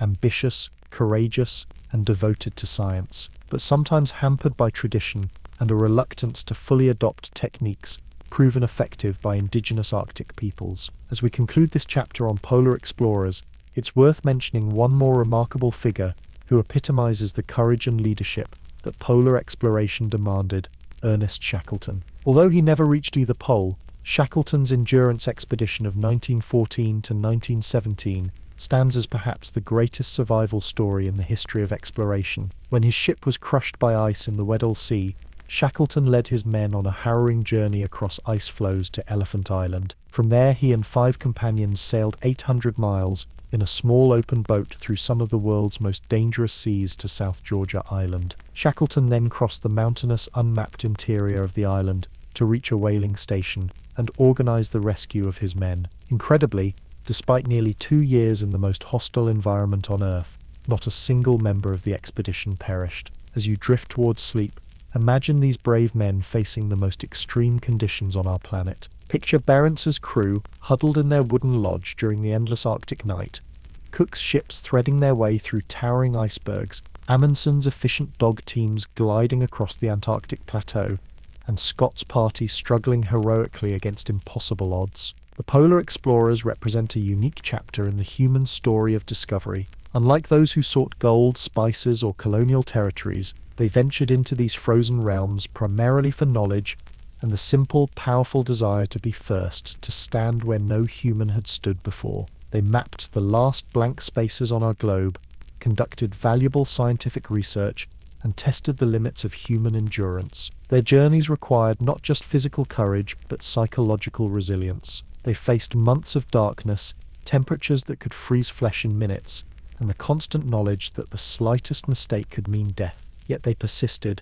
driven by curiosity, ambition, national pride, and the pure adventure of exploration. Today, the poles have been reached by countless expeditions. Aircraft regularly fly over these once forbidding regions, and research stations operate year-round in both the Arctic and Antarctic. But the challenges faced by the early explorers remain impressive to us even in our technologically advanced era. Their stories remind us of what humans can achieve through determination, careful planning, and sheer force of will. As you continue to relax and prepare for sleep, let the courage of these polar pioneers inspire peaceful dreams of snow-covered landscapes, shimmering ice fields, and the quiet beauty of Earth's most remote regions. In our next chapter, we'll journey to the heart of another challenging environment, the vast continent of Africa, with the explorers who mapped its rivers, lakes, and interior landscapes. But for now, rest well, wrapped in the comfort and warmth that these remarkable polar explorers so often lacked on their legendary journeys. Chapter 5: African Explorers. Welcome back to our peaceful journey through the lives of history's greatest explorers. As you settle in and prepare for rest, we'll venture into the heart of the African continent with the adventurers who sought to map its rivers, discover the sources of the Nile, and document the diverse peoples and landscapes of this vast land. While North Africa had been known to Europeans since ancient times, and coastal regions had been mapped by Portuguese navigators in the 15th century, the interior of sub-Saharan Africa remained largely unknown to the outside world until the late 18th and 19th centuries. This era of African exploration coincided with the height of European colonialism, scientific curiosity about geography, and the movement to abolish the slave trade. Our first African explorer is Mungo Park, a Scottish surgeon and naturalist, who undertook 2 expeditions to trace the course of the Niger River. Born in 1771 in Selkirk, Scotland, Park studied medicine at the University of Edinburgh before signing on as a ship's surgeon for a voyage to Sumatra. This experience caught the attention of the African Association, a British group dedicated to promoting exploration of Africa, which was looking for someone to discover the course of the Niger River, one of the great geographical mysteries of the time. In 1795, at just 24 years old, Park set out from the Gambia River on Africa's west coast, travelling eastward with only a local guide and a few servants. The journey was arduous from the start. Park faced illness, was robbed multiple times, and was held captive for 4 months by a local chief. Yet he persevered, and on July 20th, 1796, he became the first European to reach the Niger River at the town of Sego in modern Mali. His famous description of that moment captures both his joy and relief. "I saw with infinite pleasure the great object of my mission, the long-sought-for majestic Niger, glittering in the morning sun, as broad as the Thames at Westminster, and flowing slowly to the eastward." Park had solved part of the Niger mystery, confirming that the river flowed eastward, not westward as many had thought. However, he was unable to follow the river to its mouth due to illness and depleted resources. After tracing the Niger for about 80 miles, he began the difficult journey back to the coast, arriving in Britain in December 1797, with only the clothes on his back and his journals. Upon his return, Park published Travels in the Interior Districts of Africa, which became a bestseller. The book's matter-of-fact style, scientific observations, and descriptions of African societies free from the prejudices common to his era made it a classic of travel literature and brought Park considerable fame. In 1805, now married with 3 children, Park led a second expedition to the Niger, this time with the goal of following the river to its termination. The British government sponsored this larger expedition, which included 40 Europeans, mainly soldiers. It was ill-fated from the beginning. Departing at the start of the rainy season, the party was ravaged by disease, and by the time they reached the Niger at Bamako, only 11 Europeans remained alive. Undeterred, Park built a makeshift boat and continued down the river with the surviving members of his party. They navigated past Timbuktu and into territory no European had ever seen. Park sent his last communications back with his local guide, reporting that he intended to follow the river to the ocean or perish in the attempt. Tragically, Park did perish. After travelling over 1,000 miles down the Niger, he and his companions were attacked near Bussa in present-day Nigeria, when local inhabitants mistook them for raiders. Park drowned while attempting to escape the ambush, along with the last of his European companions. He was just 35 years old. Despite his untimely death, Park's contributions to African exploration were significant. He dispelled many myths about the interior of West Africa, provided detailed observations of landscapes, peoples, and cultures, and partially solved the mystery of the Niger River. His courage, scientific approach, and generally respectful attitude toward the Africans he encountered set a standard for later explorers. As you continue to relax and let your mind drift with our story, we journey forward a few decades to meet our next explorer, David Livingstone, whose name would become synonymous with African exploration in the Victorian era. Born in 1813 in Blantyre, Scotland, Livingstone grew up in poverty, working in a cotton mill from the age of 10. Through extraordinary determination, he educated himself while working full-time, eventually earning acceptance to medical school and becoming a doctor. Inspired by the missionary movement, Livingstone joined the London Missionary Society with the goal of bringing both Christianity and the benefits of Western medicine to Africa. Livingstone arrived in southern Africa in 1841 and would spend most of the next 32 years on the continent. Unlike many missionaries of his time, he travelled extensively, believing that opening up trade routes and introducing commerce would help end the slave trade that devastated African communities. He was also driven by genuine curiosity about African geography, particularly the region's river systems and lakes. In 1849, Livingstone embarked on his first major expedition, crossing the Kalahari Desert to reach Lake Ngami. This journey brought him his first taste of fame in Britain. Between 1852 and 1856, he undertook an even more ambitious venture, becoming the first European to cross the width of southern Africa from the Atlantic to the Indian Ocean. During this 4,000-mile journey, he traced portions of the Zambezi River, and in November 1855 became the first European to see the magnificent waterfall that the local Kololo people called Mosio Tunya, smoke that thunders. Livingstone named it Victoria Falls after his queen, and the name has remained alongside the indigenous one. After a triumphant return to Britain in 1856, where he was celebrated as a national hero, Livingstone published missionary travels and researches in South Africa, which became a bestseller. He used his fame to advocate for British commercial and colonial involvement in Africa as a means to combat the slave trade and spread Christianity. In 1858, Livingstone returned to Africa to explore the Zambezi River system, hoping to find navigable waterways that could open the interior to trade. This expedition, better funded but less successful than his earlier travels, was hampered by rapids that blocked passage up the Zambezi, conflict among the European members of the party, and the death of Livingstone's wife Mary from malaria in 1862. Undeterred by these setbacks, Livingstone launched yet another expedition in 1866, this time seeking the source of the Nile River, the great geographical prize that had fascinated explorers since ancient times. This final journey would last until his death 7 years later. During this time, Livingstone discovered Lake Bangweulu, explored parts of Lake Tanganyika, and documented the horrific effects of the Arab slave trade in the region. By 1871, nothing had been heard from Livingstone for several years, and many feared he was dead. This leads us to one of the most famous meetings in the history of exploration, Livingstone's encounter with Henry Morton Stanley, our next African explorer. Stanley was born John Rowlands in 1841 in Wales, to an unmarried teenage mother who abandoned him to the care of reluctant relatives. After a childhood spent partly in a workhouse, he made his way to America at 18, where he changed his name and eventually found work as a journalist. In 1869, James Gordon Bennett Jr., publisher of the New York Herald, sent Stanley to Africa to find Livingstone, whose fate had become a matter of international concern and speculation. Stanley's expedition set out from Zanzibar in March 1871 with nearly 200 porters and guards. After an arduous journey of about 8 months, on November 10th, 1871, he reached the village of Uji on the shores of Lake Tanganyika, where he found Livingstone alive but in poor health. The meeting gave rise to one of the most famous greetings in history.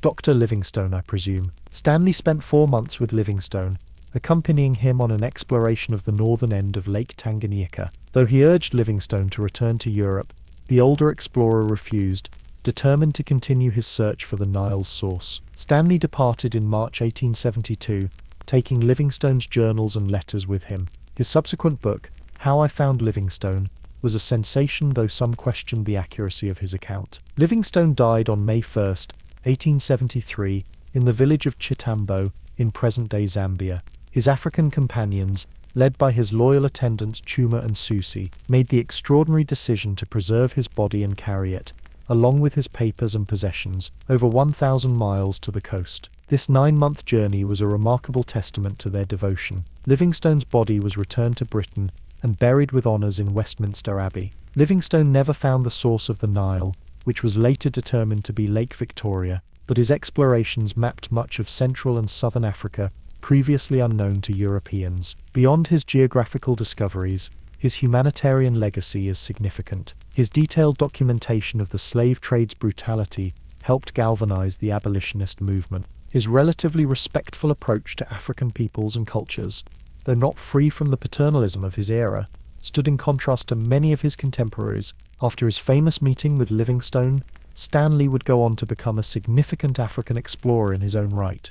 In 1874, he embarked on a new expedition, circumnavigating Lakes Victoria and Tanganyika, and proving that the latter was not connected to the Nile system. Then, in one of the most physically demanding journeys in the history of exploration, Stanley travelled down the Congo River from its upper reaches to the Atlantic Ocean. This 999-day expedition, which began with 356 people and ended with only 114 survivors, opened up the Congo Basin to European knowledge and ultimately to Belgian colonization. Stanley's later career saw him leading expeditions to establish trading stations in the Congo for King Leopold II of Belgium, and participating in the Imin Pasha Relief Expedition, ostensibly to rescue a German doctor and colonial administrator in what is now South Sudan. In his later years, he served as a Member of Parliament in Britain and was knighted in 1899. Unlike Livingstone, who is generally remembered positively, Stanley's legacy is more controversial. His expeditions often involved armed conflicts with African populations, and he worked directly with King Leopold II, whose Congo Free State became notorious for brutal exploitation of the indigenous peoples. Yet Stanley's explorations filled in many of the last blank spaces on the map of Central Africa, and his books brought the continent's geography, peoples, and challenges to the attention of readers worldwide. As you continue to relax and prepare for sleep, let us conclude this chapter with a different kind of African explorer, Mary Kingsley, who broke Victorian gender conventions to travel alone through regions considered dangerous even for male explorers. Born in London in 1862, Kingsley led a sheltered life as an unmarried daughter caring for her invalid mother. When both her parents died in 1892, Kingsley, then 30 years old and with no formal education, made the remarkable decision to travel to West Africa to collect specimens for the British Museum and to complete her father's research on African religious practices. In 1893, Kingsley made her first journey to Angola and what is now Gabon, collecting fish and insect specimens and living with local peoples. She returned in 1894 for a more ambitious expedition, during which she became the first European to explore parts of Gabon and the first woman to climb Mount Cameroon, 13,760 feet, which she did wearing a long Victorian skirt. What made Kingsley's explorations particularly noteworthy was not just that she was a woman travelling alone in regions few Europeans had visited, but her approach to the African peoples she encountered. Unlike many of her contemporaries, she immersed herself in local communities, learning their languages and customs, and developed a deep respect for African cultures on their own terms. She famously remarked, "It is perfectly clear that the Africans' present culture is not all of a piece with their nature, and that black culture is a distinct kind, not an undeveloped white one." Upon her return to England, Kingsley published Travels in West Africa, 1897, which became a bestseller. The book combined scientific observations, ethnographic insights, and adventure stories told with self-deprecating humour. She became a popular lecturer, advocating for a more nuanced understanding of African societies and criticising aspects of British colonial policy and Christian missionary approaches that undermined traditional African social structures. Tragically, Kingsley's exploration career was cut short. During the Boer War, she volunteered as a nurse in South Africa and died of typhoid fever in 1900, at the age of just 37. In accordance with her wishes, she was buried at sea off the coast of Africa. Kingsley's contributions to African exploration went beyond her geographical and scientific discoveries. She challenged Victorian gender norms, offered an alternative perspective on African cultures that was ahead of its time, and inspired later generations of women explorers and anthropologists. As we conclude this chapter on African explorers, reflect on these remarkable individuals who ventured into the heart of a continent long mysterious to outsiders. Park tracing the Niger's course, Livingstone crossing southern Africa and documenting the slave trade, Stanley navigating the Congo, and Kingsley challenging both geographical and social boundaries, each contributed to our understanding of Africa's geography, peoples and cultures. Their journeys were undertaken in an era of European colonialism, and their explorations, however well-intentioned, were part of the process that opened Africa to outside economic and political influences. Yet many of these explorers also documented and denounced the brutalities of the slave trade and developed genuine respect for the African peoples they encountered. As you drift towards sleep, imagine the landscapes these explorers witnessed: the mighty Niger River glittering in the morning sun as Park first glimpsed it, Victoria Falls thundering into the gorge below as Livingstone stood in awe, the dense rainforests of the Congo that Stanley struggled through, and the villages of West Africa where Kingsley was welcomed and learned local customs. Picture the courage it took to venture into regions where maps showed only blank spaces, and the curiosity that drove these explorers to understand not just the geography, but the human societies they encountered. In our next chapter, we'll journey eastward to explore the adventurers who mapped the diverse landscapes and ancient civilizations of Asia and the Pacific. But for now, rest peacefully and dream of winding rivers, vast savannas, and the pioneering spirits who helped reveal the wonders of the African continent to the wider world. Chapter 6: Asian and Oceanic Explorers. Welcome back to our soothing journey through the lives of history's greatest explorers. As you settle in and prepare for rest, we'll journey to the east, following adventurers who ventured through the diverse landscapes of Asia and navigated the vast expanses of the Pacific Ocean. These explorers connected ancient civilizations, mapped remote islands, and bridged cultural divides between East and West. Our first explorer in this chapter takes us back to the 7th century, to the Tang dynasty of China, a time of cultural flowering and expanded international connections. Xuanzang, born in 602 CE in what is now Henan province, was a Buddhist monk whose 17-year journey to India would become one of the most famous pilgrimages in history. As a young monk, Xuanzang became frustrated with contradictions in the Chinese translations of Buddhist texts. Determined to study the original Sanskrit scriptures and learn from the masters in Buddhism's homeland, he resolved to travel to India. However, at that time the Tang emperor had forbidden foreign travel. Undeterred, Xuanzang slipped away from the capital Changjian, modern Xi'an, in 629 CE and began his westward journey. The challenges he faced were immense. First, he had to cross the Gobi Desert, a journey so perilous that his guides abandoned him, forcing him to continue alone. He survived by following the stars and the bleached bones of previous travelers who had perished in the endless sands. After nearly dying of thirst, he reached the oasis kingdom of Turpan, where the Buddhist king provided him with letters of introduction and supplies for his onward journey. From Turpan, Xuanzang followed the northern branch of the Silk Road through Central Asia, crossing the Tian Shan Mountains, skirting the Taklamakan Desert, and traversing present-day Kyrgyzstan, Uzbekistan, and Afghanistan. He faced bandits, blizzards, and treacherous mountain passes. At one point, he narrowly escaped being sacrificed to river spirits by pirates on the Ganges. Finally, in 630 CE, Xuanzang reached India, where he would spend the next 13 years. He studied at the famous Nalanda University, one of the world's first great residential centers of learning, where thousands of scholars debated philosophy, medicine, astronomy, and mathematics. He traveled throughout the subcontinent, visiting all the major Buddhist holy sites from the Buddha's birthplace at Lumbini to the place of his enlightenment at Bodh Gaya. Xuanzang's return journey to China began in 643 CE and was nearly as arduous as his outward voyage.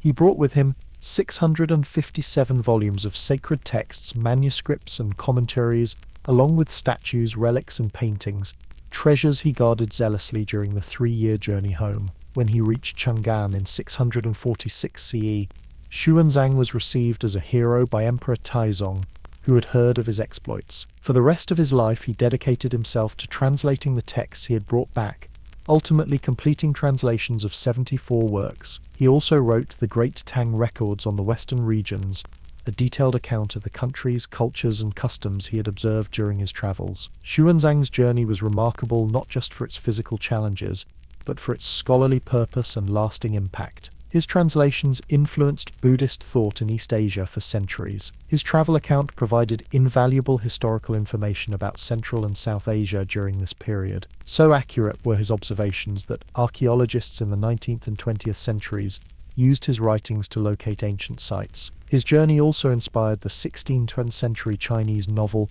Journey to the West, one of the great classics of Chinese literature. As you continue to relax and let your mind drift with our narrative, we travel forward in time nearly a millennium to the Age of Discovery, when European explorers were venturing into the vast Pacific Ocean, mapping its countless islands and encountering its diverse peoples. Abel Janszoon Tasman was born around 1603 in the small village of Lutjegast in the Netherlands. Little is known about his early life, but by 1634 he had joined the Dutch East India Company, VOC, and was serving as a merchant captain in the Asian trade routes. The VOC was then the world's most powerful trading corporation, with a monopoly on Dutch commerce in Asia and its own private army and navy. In 1642, Anthony van Diemen, the Governor-General of the Dutch East Indies, commissioned Tasman to explore the Great Southland, the hypothetical southern continent that many geographers believed must exist to balance the landmass of the Northern Hemisphere. Parts of Australia's northern and western coasts had already been mapped by Dutch sailors, but much remained unknown about this mysterious land and the waters beyond it. With two small ships, the Heemskerk and the Zeehan, Tasman set sail from Batavia, modern Jakarta, in August 1642. Instead of following the route of previous Dutch explorers along Australia's west coast, Tasman sailed south to Mauritius and then east across the Indian Ocean before turning northward. This course took him well south of the Australian mainland. On November 24, 1642, Tasman's crew sighted mountainous land which he named Van Diemen's Land, now Tasmania, in honour of his patron. They briefly anchored in what is now known as Storm Bay, but did not encounter any indigenous people, though they noted smoke from fires. Continuing eastward, Tasman next discovered what he called Staten Land, later renamed New Zealand, making the Dutch the first Europeans to sight these islands. Tasman's first encounter with the Maori people was a tragic one. When his ships anchored in what he named Murderers Bay, now Golden Bay, a misunderstanding led to a skirmish in which 4 of his sailors were killed by Maori warriors. Without landing again, Tasman charted portions of New Zealand's western coast before sailing northeast. In the coming months, Tasman discovered the Tonga Islands, which he named the Friendly Islands due to positive interactions with the inhabitants, and parts of the Fiji archipelago. He then sailed along the northern coast of New Guinea, before returning to Batavia in June 1643, having circumnavigated Australia without ever seeing its eastern coast. In 1644, Tasman led a second voyage, this time exploring Australia's northern coastline more thoroughly. He mapped the Gulf of Carpentaria and determined that New Guinea was separate from the Australian mainland, though his failure to find a passage south into the hypothetical continent's interior disappointed his employers. Upon his return, Tasman was not given further exploration commissions. He continued to serve the VOC in various capacities until his retirement in 1653 and died in Batavia in 1659. For nearly 130 years after Tasman's voyages, European exploration of the South Pacific was limited. It was not until Captain James Cook's expeditions in the late 18th century that Tasman's discoveries were significantly expanded upon. Tasman's legacy is immense despite the limited recognition he received in his lifetime. He was the first European to reach Tasmania and New Zealand, and he proved that Australia was not part of the great southern continent that geographers had imagined. The sea between Australia and New Zealand is named the Tasman Sea in his honour, and his name lives on in Tasmania. Numerous geographical features, and even the Tasmanian devil, the island's unique marsupial predator. As you continue to relax, our journey takes us to the 19th century and to the island of Borneo, where our next explorer carved out a most unusual place in history. James Brooke was born in Serampore, India, in 1803, the son of an English judge in the service of the East India Company. After a brief and troubled military career, Brooke inherited a substantial fortune upon his father's death in 1835. Unlike many wealthy young men of his era, Brooke chose to use his inheritance to pursue adventure and his dream of combating piracy and promoting trade in the East Indies. In 1838, Brooke purchased a yacht, the Royalist, and sailed for Singapore and then Borneo, which was then largely unknown to Europeans beyond its coastal trading ports. The interior of this vast island was covered in dense rainforest and inhabited by numerous indigenous peoples, including the Dayaks, known to outsiders primarily for their practice of headhunting. Arriving in Sarawak on Borneo's northwest coast, Brooke found the region in turmoil. The territory was nominally under the control of the Sultan of Brunei, but the local governor, Pangeran Muda Hashim, was struggling to suppress a rebellion among the indigenous Baida people. Seeing an opportunity, Brooke offered his assistance in exchange for being granted governance of the territory. After helping to quell the rebellion, Brooke was indeed appointed Roja of Sarawak by Hashim in 1841, and this appointment was later confirmed by the Sultan of Brunei. Thus began the remarkable 100-year rule of the White Rojas of Sarawak, the only case of a private Englishman establishing a dynasty that ruled a state in the era of European colonialism. As Roja, Brooke set about transforming Sarawak. He suppressed piracy and headhunting, established a legal code that blended English law with respect for local customs, developed agriculture and mining, and worked to protect the indigenous peoples from exploitation. He ruled as an absolute monarch but sought to govern in the interests of the native population, rather than extracting wealth for himself or distant shareholders. Brooke's adventurous life and exotic domain captured the imagination of Victorian Britain. He became a celebrity, was awarded the Order of the Bath, and inspired novels by Joseph Conrad and Rudyard Kipling. However, he also faced criticism from those who questioned his methods of suppressing piracy and his motivations in establishing personal rule over Sarawak. In 1857, Brooke returned to England after surviving an assassination attempt the previous year. He continued to advocate for Sarawak's interests and to combat what he saw as the exploitation of indigenous peoples by colonial powers. He never married, and upon his death in 1868, the Rajahship passed to his nephew Charles Brooke, who would continue and expand his uncle's work in Sarawak. James Brooke's legacy is complex. On one hand, he established a relatively benevolent form of rule in an era of often exploitative colonialism, and worked to preserve aspects of indigenous culture while eliminating practices he deemed harmful. On the other hand, he was part of the broader European expansion into Asia that fundamentally altered traditional societies and power structures. Nevertheless,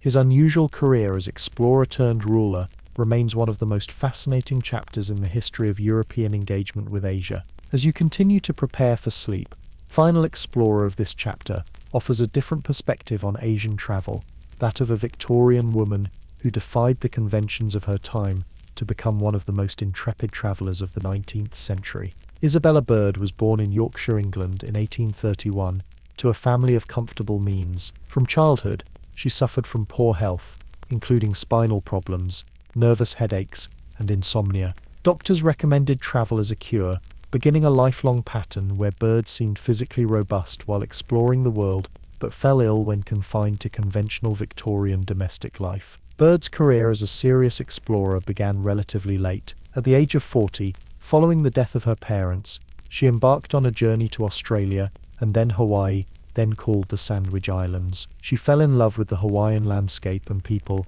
even learning to ride astride, scandalous for a Victorian lady, and ascending the active volcano Mauna Loa. Upon her return to England, Bird published The Hawaiian Archipelago, 1875, the first of many successful travel books that would fund her subsequent expeditions. But it was her next journey that would truly establish her reputation as an explorer. In 1878, at the age of 47, Bird travelled to Japan, becoming one of the first Western women to document the interior of that recently opened country. She ventured far beyond the treaty ports where foreigners were typically confined, exploring Hokkaido and the interior mountains. Her keen observations of Japanese culture, landscape, and the rapid changes occurring during the Meiji Restoration provided valuable insights for Western readers. From Japan, Bird continued to the Kingdom of Korea, then almost entirely closed to Westerners. She was only the third European woman known to have entered the country. Travelling with Chinese and Korean servants, she journeyed through remote areas, documenting a society on the verge of dramatic change. Perhaps Bird's most remarkable journey came in 1889, when she travelled throughout remote regions of Persia, Iran, Kurdistan, and Turkey. Now in her late 50s, she crossed deserts and mountains, often in areas where foreign women had never been seen. She travelled simply, usually riding alone except for local guides, sleeping in caravanserais or villagers' homes, and wearing adaptations of local dress. In her 60s, Bird made 2 journeys to China, travelling up the Yangtze River and through regions of western China ravaged by warfare and natural disasters. Her final major expedition, at the age of 70, took her to Morocco, where she crossed the Atlas Mountains, despite failing health. What made Bird's explorations particularly valuable was her approach. Unlike many Victorian travellers who remained aloof from the natives, Bird immersed herself in local cultures, learned languages, stayed in local homes rather than European enclaves, and approached the peoples she encountered with remarkable openness. Her medical knowledge, she later trained as a doctor, allowed her to treat ailments in remote communities, gaining her access and trust where other foreigners might have been unwelcome. Bird's written accounts combined vivid description, scientific observation, and personal adventure. Her photographs, taken with heavy glass plate cameras in challenging conditions, provided valuable documentation of regions and cultures undergoing rapid change. In recognition of her contributions to geography, in 1892, she became the first woman elected to fellowship in the Royal Geographical Society. Bird's exploration career ended with her death in Edinburgh in 1904 at the age of 72. In her lifetime, she had travelled through America, Hawaii, Japan, Korea, China, Tibet, Persia, Kurdistan, India, Morocco, and many other lands.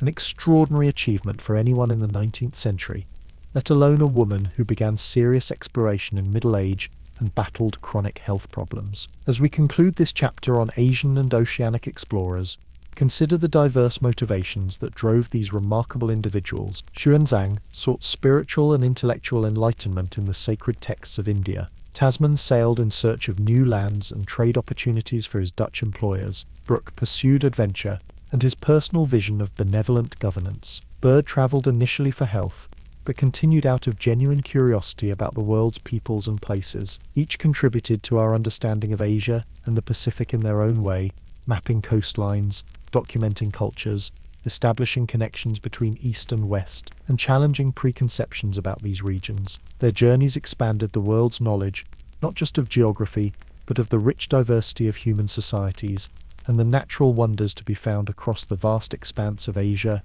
and Oceania. As you drift towards sleep, imagine yourself accompanying these explorers, crossing the Gobi Desert with Xuanzang, sighting the mountains of New Zealand with Tasman, navigating the rivers of Borneo with Brooke, or riding through the valleys of Japan with Bird. Let the images of distant landscapes and ancient cultures carry you gently into peaceful dreams, knowing that in our next chapter, we'll meet the modern explorers who ventured into previously unimaginable realms. But for now, rest well and journey through your dreams across the fascinating landscapes of Asia and the Pacific. Chapter 7. Modern Explorers. Welcome back to our peaceful journey through the lives of history's greatest explorers. As you settle in and prepare for rest, we'll explore the remarkable individuals who pushed the boundaries of exploration in the modern era. By the dawn of the 20th century, the world's continents had been mapped, and many of its great geographical mysteries solved.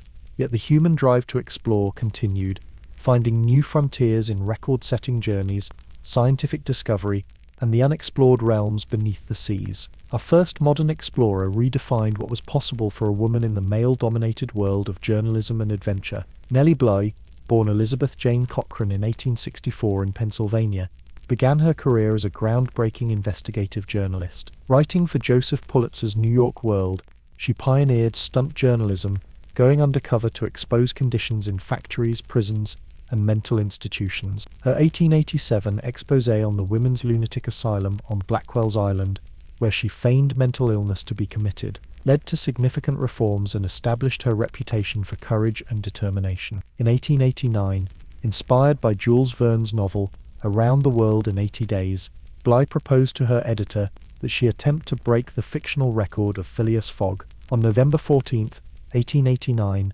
with little more than a small travel bag containing a few essentials, she departed from Hoboken, New Jersey, on her eastward journey around the globe. Traveling by steamship, train, rickshaw, sampan, horse, and donkey, Bly made her way across England, France, Italy, Egypt, Ceylon, Sri Lanka, Malaysia, Singapore, Hong Kong, and Japan before crossing the Pacific to San Francisco.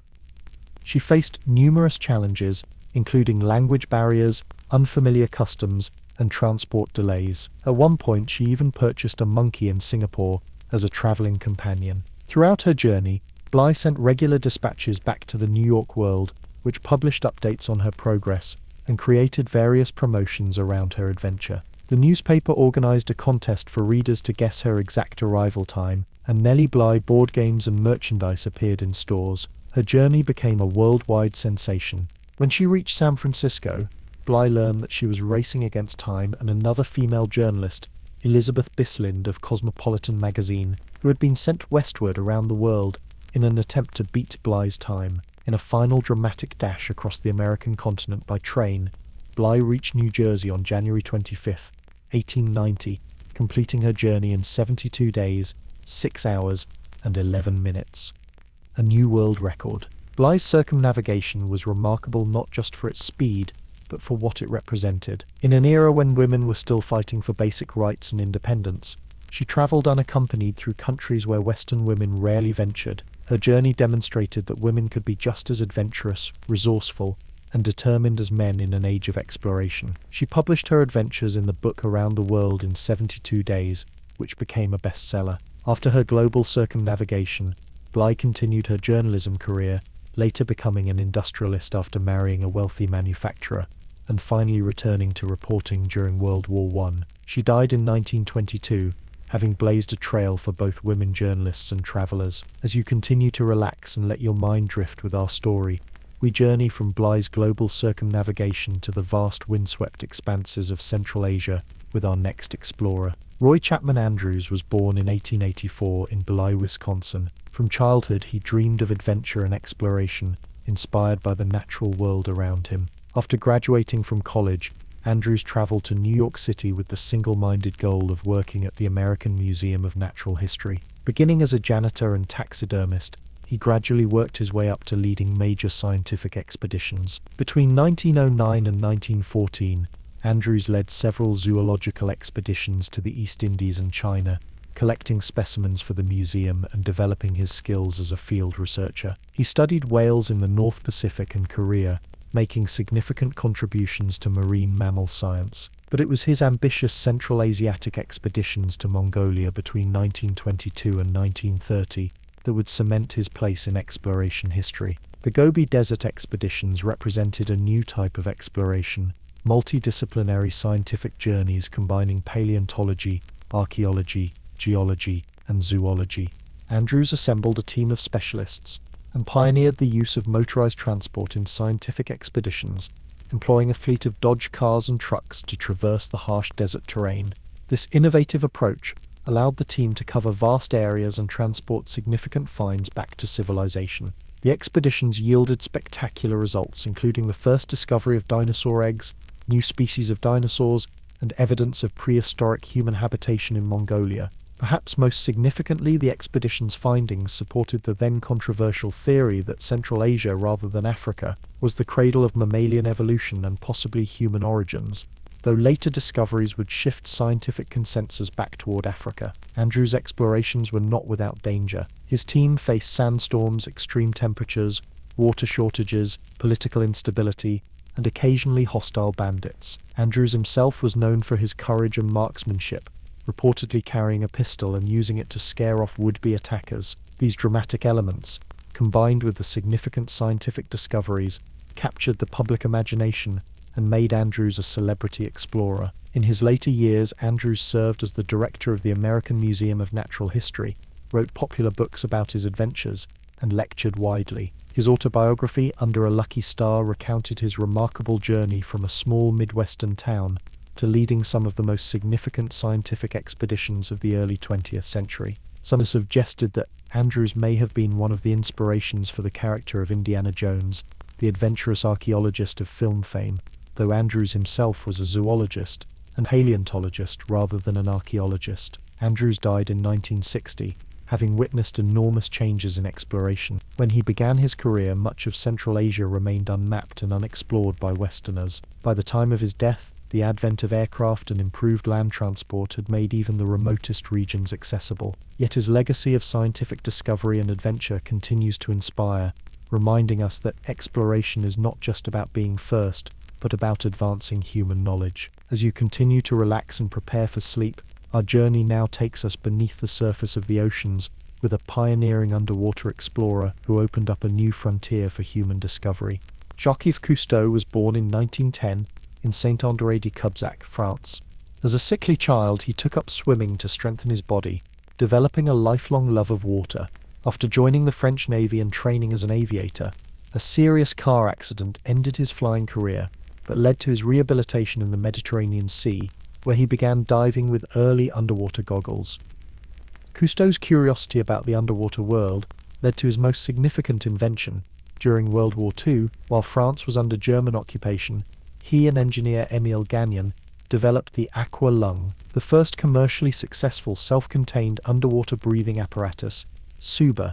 This revolutionary device allowed divers to move freely underwater for extended periods without cumbersome surface-supplied air hoses. After the war, Cousteau dedicated himself to underwater exploration. In 1950, he acquired a former minesweeper, which he converted into a research vessel and renamed Calypso. This ship would become one of the most famous exploration vessels in history, taking Cousteau and his team, called the Diving Corps, on expeditions throughout the world's oceans for over 4 decades. Cousteau's genius lay not just in exploration, but in sharing his discoveries with the world. He was a pioneer in underwater cinematography, developing waterproof camera housings and lighting systems that captured the first color footage of the submarine world. His film The Silent World, co-directed with Louis Malle, won the Palme d'Or at the 1956 Cannes Film Festival and an Academy Award for Best Documentary, bringing the wonders of the ocean to millions of viewers. From 1968 to 1976, Cousteau produced the television series The Undersea World of Jacques Cousteau,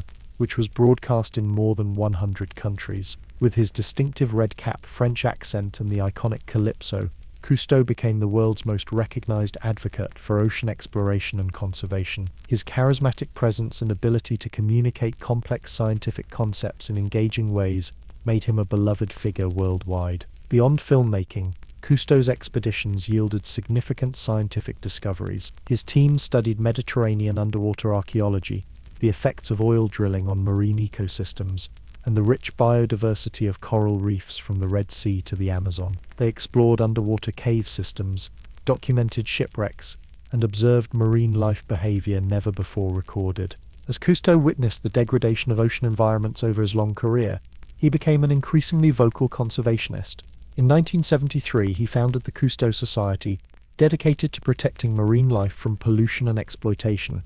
He campaigned against ocean dumping of nuclear waste, advocated for sustainable fishing practices, and warned about the effects of climate change on marine ecosystems, decades before these became mainstream environmental concerns. Cousteau died in 1997 at the age of 87, leaving an extraordinary legacy. He had transformed humanity's relationship with the oceans, taking us from surface observers to underwater explorers. His inventions, films, and advocacy opened up the last great frontier on Earth, revealing the beauty, complexity, and fragility of underwater ecosystems. Today, millions of recreational and scientific divers follow in his bubbles, using equipment derived from his innovations to explore the underwater world he helped reveal. Our final modern explorer in this chapter takes us deeper still, to the most extreme environments on Earth. Sylvia Earle, born in 1935 in New Jersey, has been called her deepness and the sturgeon general in recognition of her pioneering work in marine science and deep-sea exploration. From childhood, Earle was fascinated by the natural world, particularly the ocean. She earned her PhD in phycology, the study of algae, in 1966, and soon established herself as both a respected scientist and an intrepid explorer. In 1970, she led the first all-female team of aquanauts in the Tektite 2 mission, living underwater in a habitat on the ocean floor for 2 weeks, an experience that brought her national attention at a time when women scientists were still rare in field research. Throughout her career, Earle has combined scientific research with technological innovation and a spirit of adventure. She has led more than 100 expeditions and logged more than 7,500 hours underwater, the equivalent of over 300 days. She has set several depth records, including a solo dive to 1,000 meters, 3,280 feet in a special pressurized suit called a gym suit in 1979. At the time, this was the deepest untethered dive ever made, and Earle described walking alone on the seafloor at that depth as being like walking on another planet. Unlike many earlier explorers who focused primarily on geographic firsts, Earle's explorations have always been in service of scientific understanding and conservation. She has studied marine ecosystems from the Gulf of Mexico to the South China Sea, documented the effects of oil spills, researched marine algae, and observed the behavior of whales, sharks, and other ocean creatures. From 1990 to 92, Earle served as the first female chief scientist of the National Oceanic and Atmospheric Administration (NOAA), where she was responsible for monitoring the health of the nation's waters. After leaving that position, she founded Deep Ocean Exploration and Research DUA, a company that designs and builds innovative systems for accessing the deep sea. Like Cousteau before her, Earle has been a tireless advocate for ocean conservation. Her 2009 TED Prize wish launched Mission Blue, an initiative to establish marine protected areas which she calls hope spots around the world. She has eloquently described the ocean as the blue heart of the planet, and warned that human activities in just a few decades have damaged marine ecosystems that took millions of years to evolve. Now in her 80s, Earle continues to dive, conduct research and advocate for the oceans. Her remarkable career spans a period of tremendous advance in our understanding of marine environments, from a time when the deep ocean was largely unexplored to our current era of sophisticated underwater technology and growing awareness of oceanic importance to planetary health. As we conclude this chapter on modern explorers, reflect on how the nature of exploration evolved in the 20th century. Geographic firsts became less central as the blank spaces on maps were filled in. Instead, exploration increasingly focused on scientific discovery, technological innovation, and advocating for the preservation of our planet's remaining wild places. Nellie Bly, circumnavigating the globe in record time; Roy Chapman Andrews, uncovering prehistoric treasures in the Gobi Desert; Jacques Cousteau, revealing the wonders of the underwater world; and Sylvia Earle, pioneering deep-sea research and conservation. Each represented a different facet of modern exploration. All shared the fundamental qualities that have defined great explorers throughout history: curiosity, courage, perseverance, and the desire to share their discoveries with the wider world. As you drift towards sleep, imagine yourself accompanying these modern adventurers, racing around the world with Bly, discovering dinosaur eggs with Andrews, diving alongside Cousteau in crystal blue waters, or walking the deep ocean floor with Earle. Let these images of discovery and wonder carry you gently into peaceful dreams, knowing that in our final chapter, we'll venture beyond Earth itself with the space explorers who took human discovery to the stars. But for now, rest well, fellow traveler, and may your dreams be filled with the spirit of exploration that has driven humanity to discover the wonders of our world. Chapter 8: Space Explorers and Conclusion. Welcome to the final chapter of our journey through the lives of history's greatest explorers. As you settle in and prepare for restful sleep, we'll venture beyond Earth's atmosphere to follow the brave pioneers who extended human exploration into the vastness of space. These explorers carried forward the same spirit of curiosity, courage, and discovery that motivated their predecessors, but their voyages took them farther than any human had gone before, into an environment more hostile and alien than any encountered on Earth. Our first space explorer takes us to the pivotal moment when humanity first broke the bonds of Earth and ventured into the cosmos. Yuri Gagarin was born in 1934 in Klushino, a small village west of Moscow, to parents who worked on a collective farm. His childhood was interrupted by World War II when Nazi Germany occupied his region. After the war, he trained as a metal worker before joining a flying club, where his natural aptitude as a pilot became apparent. Gagarin joined the Soviet Air Force in 1955 and was selected for the first group of cosmonauts in 1960. Standing just 5 feet 2 inches tall, his small stature was an advantage for fitting into the cramped Vostok spacecraft. Among the 20 candidates, Gagarin stood out not only for his flying skills but for his calm temperament, sharp intelligence, and engaging personality. On April 12, 1961, Gagarin made history when his Vostok 1 spacecraft lifted off from the Baikonur Cosmodrome. As the rocket accelerated, Gagarin reportedly shouted, "Boykali, D.C.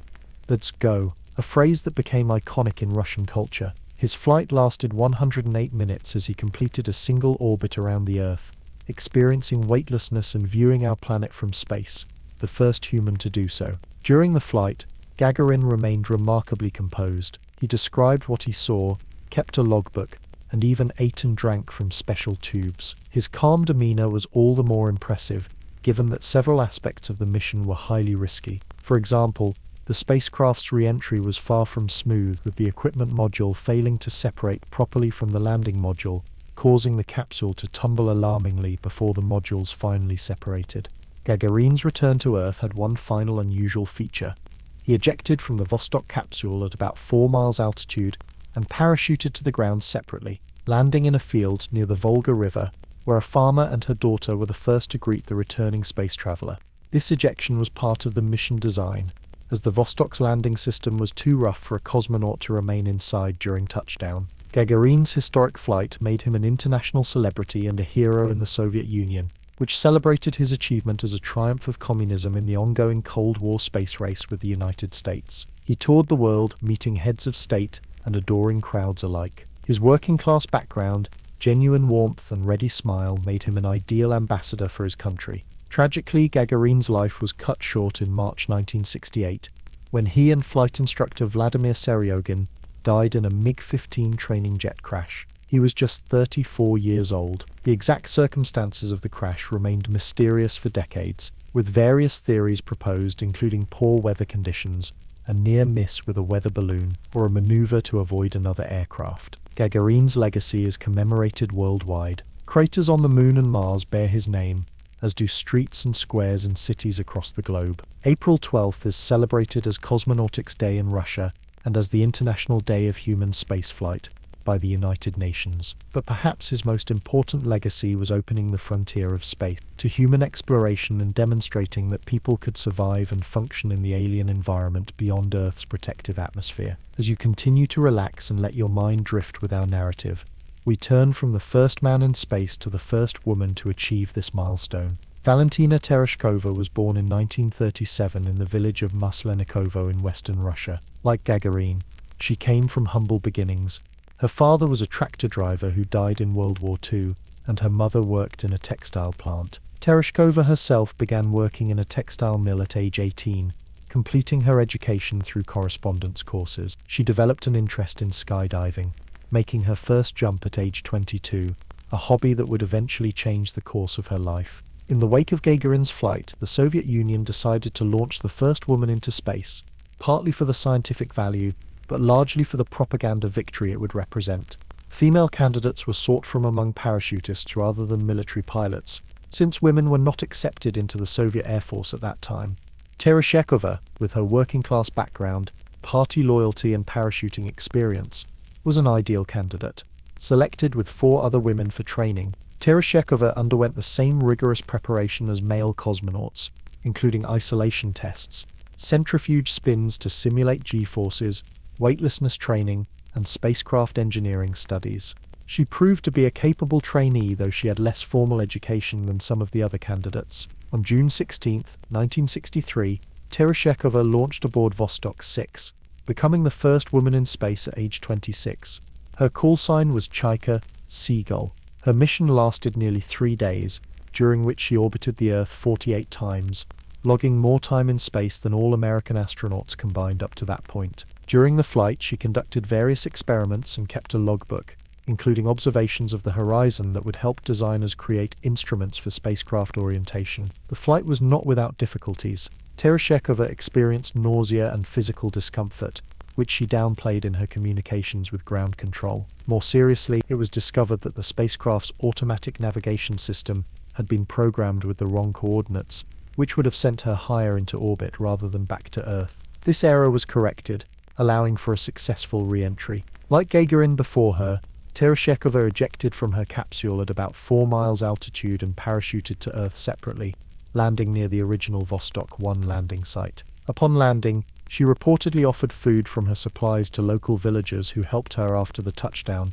showing the same kind of common touch that had endeared Gagarin to the public. After her historic flight, Tereshkova became a global symbol of women's capabilities in the space age. She completed her education at the Zhukovsky Air Force Engineering Academy and earned a doctorate in engineering. She also served in various Soviet and Russian political positions throughout her life, including currently serving in the State Duma, Russia's parliament. Remarkably, Tereshkova remained the only woman to have flown in space until Svetlana Savitskaya's flight in 1982, nearly 20 years later.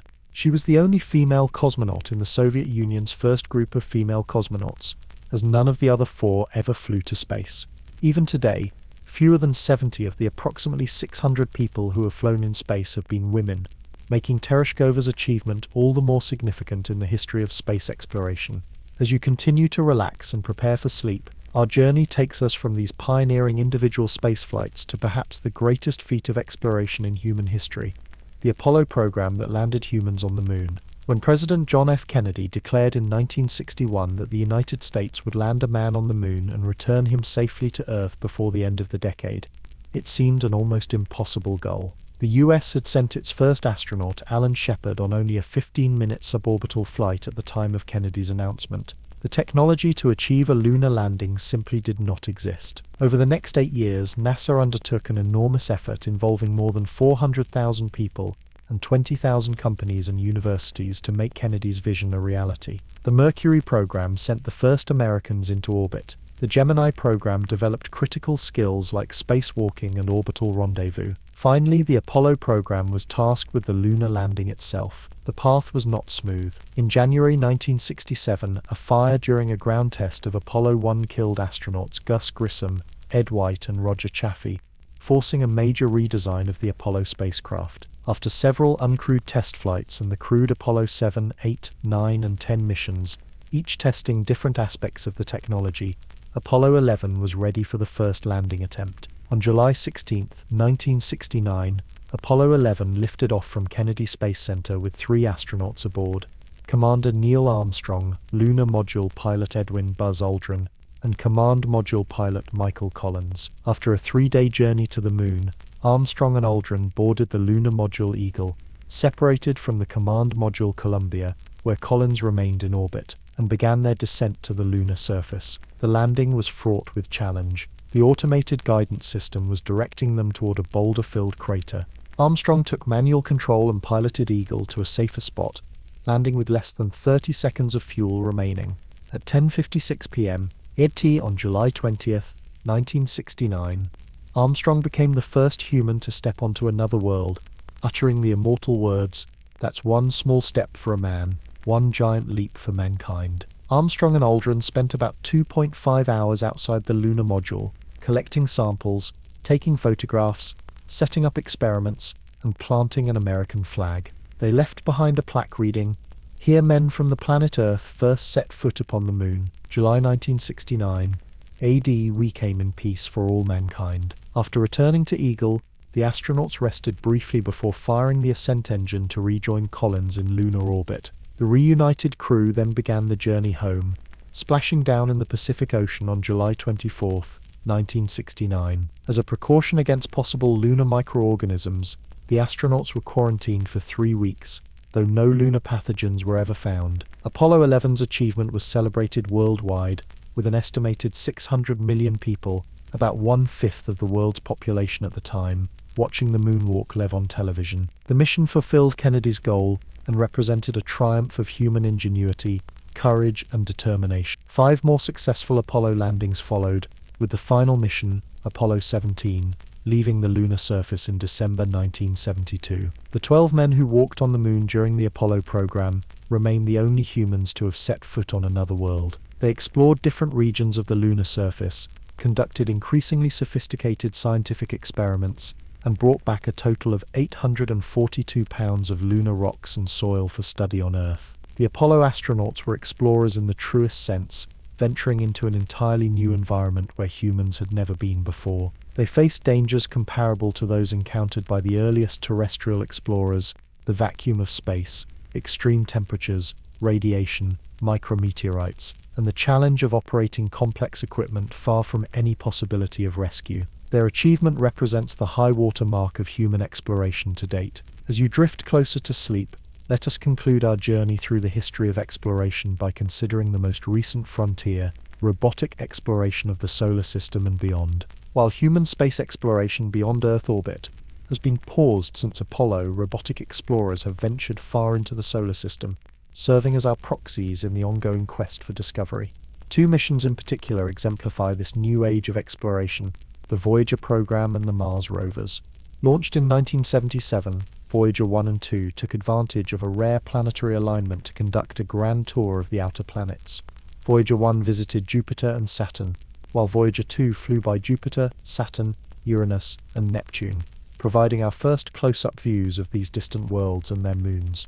The discoveries were: extraordinary Jupiter's Great Red Spot was revealed as a massive storm 3 times the size of Earth. Saturn's rings were shown to be composed of thousands of intricate ringlets, previously unknown. Moons were discovered, and Neptune displayed surprising atmospheric activity, despite its great distance from the Sun. After completing their planetary missions, both spacecraft continued outward. In 2012, Voyager 1 became the first human-made object to enter interstellar space, leaving behind the bubble of charged particles from our Sun. Voyager 2 followed in 2018. Both continue to send data back to Earth, though their power will eventually fail in the 2020s. They carry the famous Golden Records, phonograph records containing sounds and images of Earth, a message to any extraterrestrial civilization that might discover them in the distant future. Meanwhile, on Mars, a series of increasingly sophisticated rovers has been exploring the surface of the red planet. From the small Sojourner rover that landed in 1997 to the car-sized Curiosity that landed in 2012,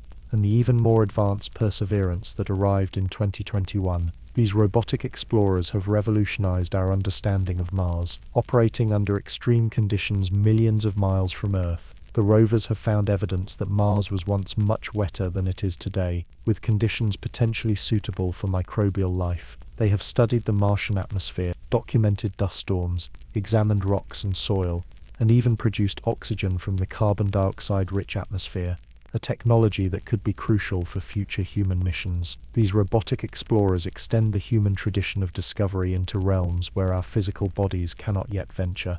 They represent a collaborative form of exploration, with thousands of scientists and engineers working together to design, build, and operate these sophisticated machines, and millions of people worldwide following their discoveries. As we come to the end of our journey through the lives of history's greatest explorers, from the ancient travelers who first ventured beyond their homelands to the astronauts and robotic missions that have taken us into space, we can reflect on the common threads that bind these diverse adventurers across time. All were driven by curiosity about what lay beyond the horizon. All faced significant challenges and dangers. All required not just courage but careful preparation, technological innovation appropriate to their era, and the ability to adapt when things didn't go according to plan. And all expanded humanity's understanding of our world and universe. The human spirit of exploration continues today. Even as you rest, astronauts orbit Earth in the International Space Station, robotic explorers analyze the surface of Mars, and the Voyager spacecraft hurtle through interstellar space. Scientists plan future missions to the moons of Jupiter and Saturn, where oceans below icy crusts might harbor life. Private companies develop technology for space tourism and perhaps eventually colonies on other worlds. Yet as our technical capabilities for exploration advance, we can still appreciate the achievements of those who came before, those who set out with much simpler tools, but the same curiosity and courage that drives exploration in our own time. From Pytheas sailing beyond the known world to Gagarin orbiting Earth, from Zheng He's treasure fleets to the Apollo lunar landings, the greatest explorers share a place in the grand human adventure of discovery. As you drift into sleep, imagine yourself standing alongside these explorers at their moments of discovery, with Magellan as he first glimpsed the Pacific, with Lewis and Clark at the continental divide, with Armstrong and Aldrin on the desolate beauty of the lunar surface. Dream of the wonders they witnessed and the frontiers they opened for those who would follow. And perhaps in your dreams, you too will explore unknown realms, carrying forward that fundamental human desire to discover what lies beyond. Rest well, fellow traveler. Our journey through the lives of history's greatest explorers is complete, but the story of human exploration continues, reaching ever out forward to new horizons, new challenges, and new discoveries that await us among the stars.